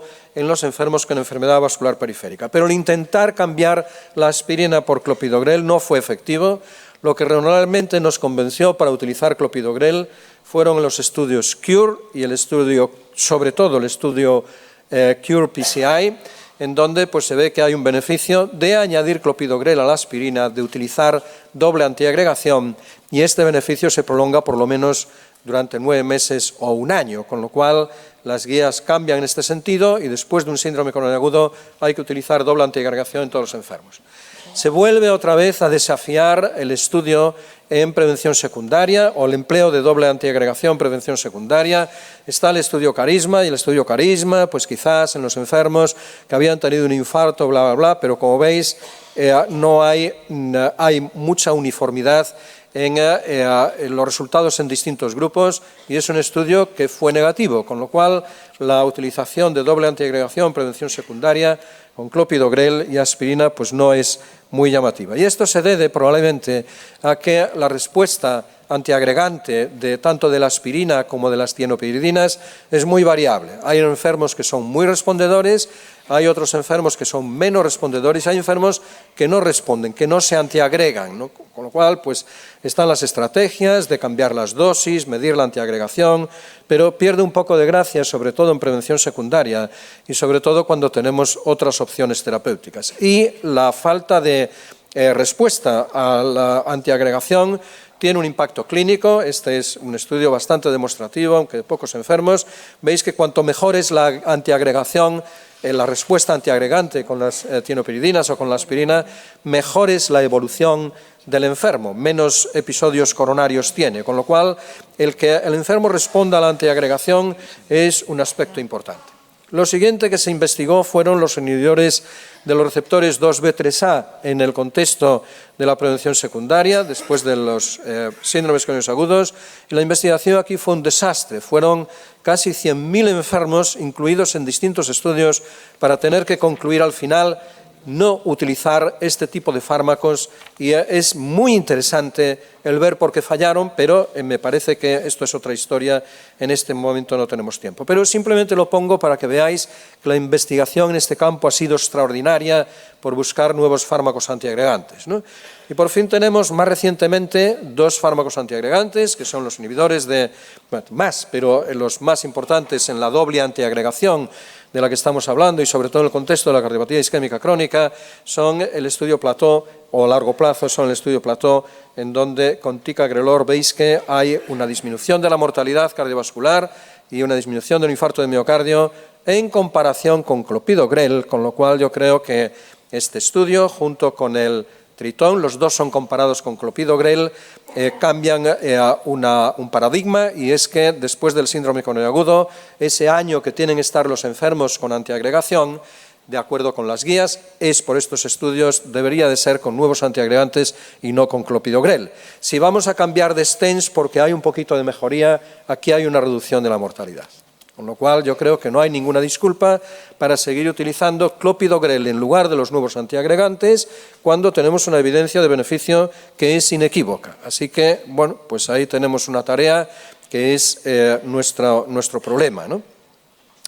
Y realmente las guías nos dicen que hay que utilizar estos antiagregantes, prasugrel o clopidogrel, durante 12 meses después de un infarto de miocardio, y lo que nos tenemos que plantear ahora es si en algunos enfermos hay que utilizarlos durante menos tiempo o en algunos enfermos hay que utilizarlos durante más tiempo, más de los 12 meses que se recomiendan en las guías. Información hay para todos los gustos, hay muchos estudios, tanto de periodos de antiagregación más cortos como más largos.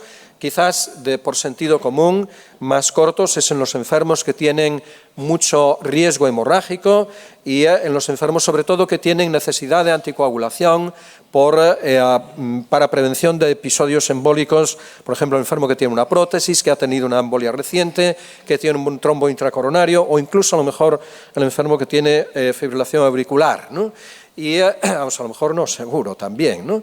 Y lo que sí sabemos por muchos estudios es que el aumentar el grado de efecto antitrombótico sumando fármacos o teniendo fármacos más efectivos es que aumentan las hemorragias, ¿no? Y lo que es prohibitivo en número de hemorragias es la asociación de antiagregantes potentes y fármacos anticoagulantes, ¿no?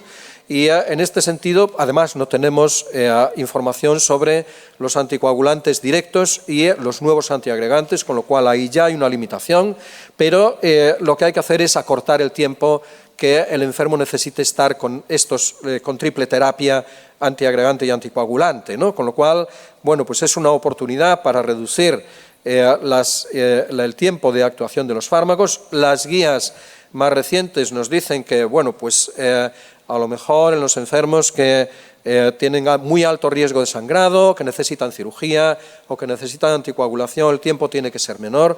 En vez de 12 meses, 3 a 6 meses.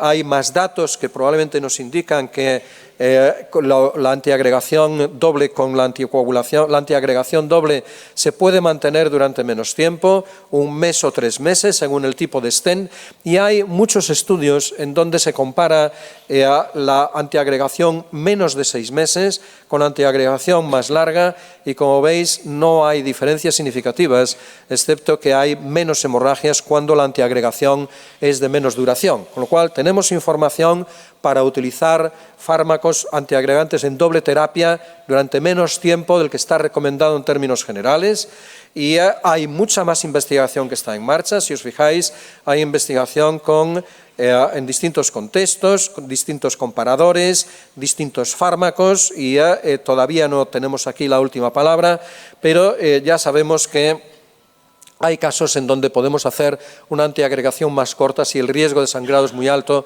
sobre todo si se utilizan además anticoagulantes orales. Y la pregunta probablemente más interesante en este momento es cuánto tiempo debe de estar el enfermo con doble antiagregación, ¿no?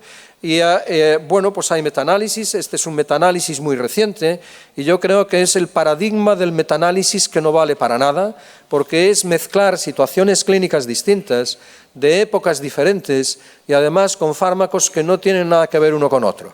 Si quedamos que los fármacos que tenemos que utilizar después de un episodio de síndrome coronario agudo son los nuevos fármacos antiagregantes, no se puede hacer un metaanálisis con fármacos antiguos que además no demostraron eficacia en los dos estudios que os he presentado, ¿no? Con lo cual, pues bueno, este es el metaanálisis, lo presento porque siempre es interesante ver la información que hay, da positivo, pero si da positivo, evidentemente da positivo en todo además, ¿no? Pues da positivo en la eficacia de todos los parámetros clínicos y una constante que hay también, no solo en el metaanálisis, sino en los estudios, es que cuanto más potente es la antiagregación o la actitud antitrombótica, mayor es el riesgo de sangrado. Con lo cual tenemos que valorar la balanza entre beneficio que obtenemos y el riesgo de sangrado, y esto solo hay una manera de hacerlo, que es de forma individual. En cada enfermo tenemos que tomar decisiones de acuerdo con el perfil del paciente, ¿no? Y bueno, pues el estudio reciente más importante es el estudio Pegasus, que sabéis que después en enfermos en prevención secundaria pura, eran enfermos que habían tenido un infarto de 1 a 3 años antes de ser incluidos en el estudio, se distribuyeron de forma aleatoria para decidir, o placebo, es decir, el tratamiento convencional con aspirina, que es lo recomendado en prevención secundaria a largo plazo, y a 2 dosis distintas de ticagrelor, 90 miligramos o 60 miligramos. Los resultados sabéis que dieron un beneficio, una eficacia que es significativa. No hubo diferencias entre las 2 dosis de ticagrelor, probablemente porque en cardiopatía isquémica crónica no hace falta tener una antiagregación tan potente, y eso es una cosa buena seguramente, porque a pesar de que el beneficio es en todos los parámetros que se estudian, la mortalidad cardiovascular, el infarto de miocardio y el ictus, realmente la contraventaja es que hay más hemorragias y entonces es preferible utilizar una dosis más pequeña, ¿no? Con lo cual, pues bueno, pues tenemos una importantísima información de una investigación que ha sido muy activa, incluyendo a decenas de miles de enfermos con distintos estadios de la evolución de la cardiopatía isquémica crónica, con lo cual tenemos una información extraordinaria. Lo que hay que hacer ahora es digerirla, y probablemente para digerirla hay que ir a los guías, no a los periódicos, que es una información probablemente distinta, es una información científica que necesita una lectura especial, quizás como la Biblia. Me estoy liando. Bueno, el caso es que de alguna manera tenemos que tener un prisma por donde ver la claridad, y esto me temo que nunca vamos a tener el suficiente número de estudios para saber lo que hacer con cada enfermo particular que tenemos delante de nosotros, ¿no? Con lo cual, yo creo que tenemos que tomar decisiones individuales. Del estudio Pegasus están saliendo más datos, están haciendo subanálisis de enfermos de los grupos que nos parece que son más relevantes desde el punto de vista práctico, y ya hay algún dato más, habrá más en el futuro, pero probablemente necesitamos tener una reflexión clínica y tomar decisiones individuales, porque nunca va a haber el estudio preciso para cada uno de nuestros enfermos, ¿no? Entonces, probablemente hay una situación en donde no es conveniente la doble antiagregación a largo plazo, y eso es sobre todo en los enfermos pues que tienen múltiples comorbilidades y un riesgo muy alto de sangrado, y que tienen una esperanza de vida muy corta, pacientes que os los podéis imaginar, así como en la otra balanza los enfermos que tienen un riesgo muy bajo de episodios trombóticos, ¿no? Que son los enfermos que a lo mejor tienen isquemia pero sin lesiones coronarias, ¿no?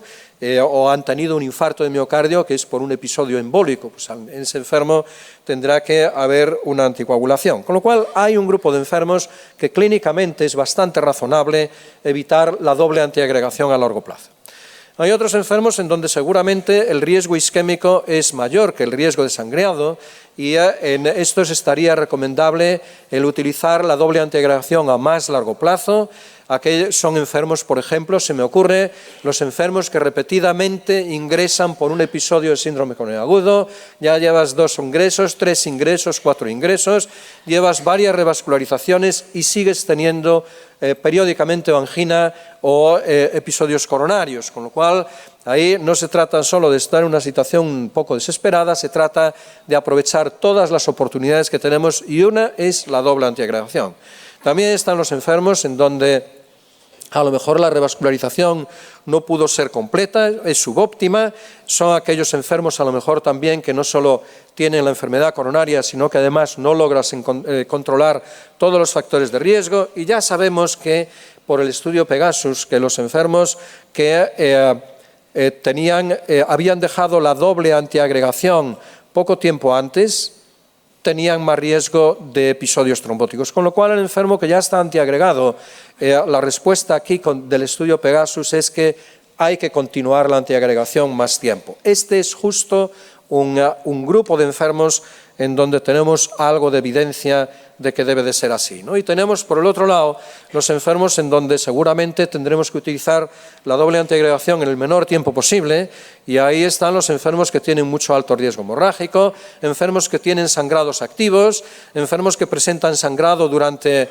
la evolución y no tienen un alto riesgo isquémico, los enfermos que son muy frágiles y tienen caídas o necesitan cirugías cada 2 por 3, los enfermos que necesitan la anticoagulación por otros motivos, por ejemplo la fibrilación auricular crónica, los enfermos con prótesis, los enfermos con episodios embólicos y otros enfermos que a lo mejor pues, son los que han tenido un ictus previo, la utilización de nuevos antiagregantes y un antecedente de ictus hemorrágico previo no son buenos candidatos, de hecho yo pienso que una contraindicación formal. Con lo cual, como veis, tenemos muchísima información, pero a la hora de la verdad, en la práctica, sobre todo para la antiagregación doble a largo plazo, yo creo que hay 2 conclusiones que son claras, ¿no? Y una es que, primero, tenemos nuevos antiagregantes que son mejor que los antiguos.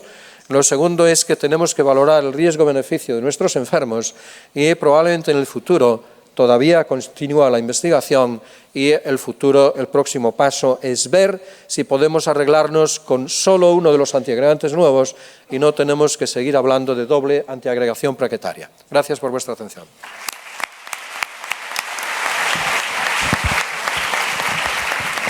Muchas gracias, José Luis. ¿Hay alguna pregunta en la sala?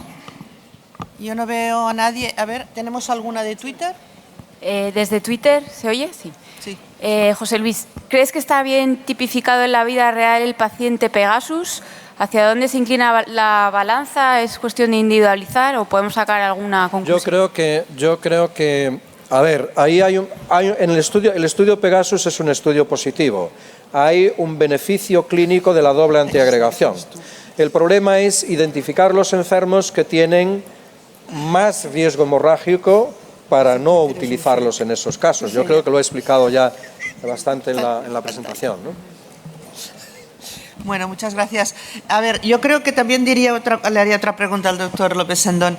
Claro, esta posibilidad de terapéutica que tenemos en este momento hace pensar que en estos pacientes crónicos que tienen un riesgo importante necesitaríamos biomarcadores, por ejemplo, de isquemia, porque podrían guiar el tratamiento. Absolutamente, ¿no? Y esto es una cosa que hemos discutido tú y yo muchas veces y no me acabas de dar la respuesta de cuál es el marcador de isquemia. Pero bueno, hemos de investigar. Cuando lo descubras, entonces sería perfecto, porque sería el tratamiento personalizado totalmente, ¿no? Muchas gracias. Muy bien. Muchas gracias.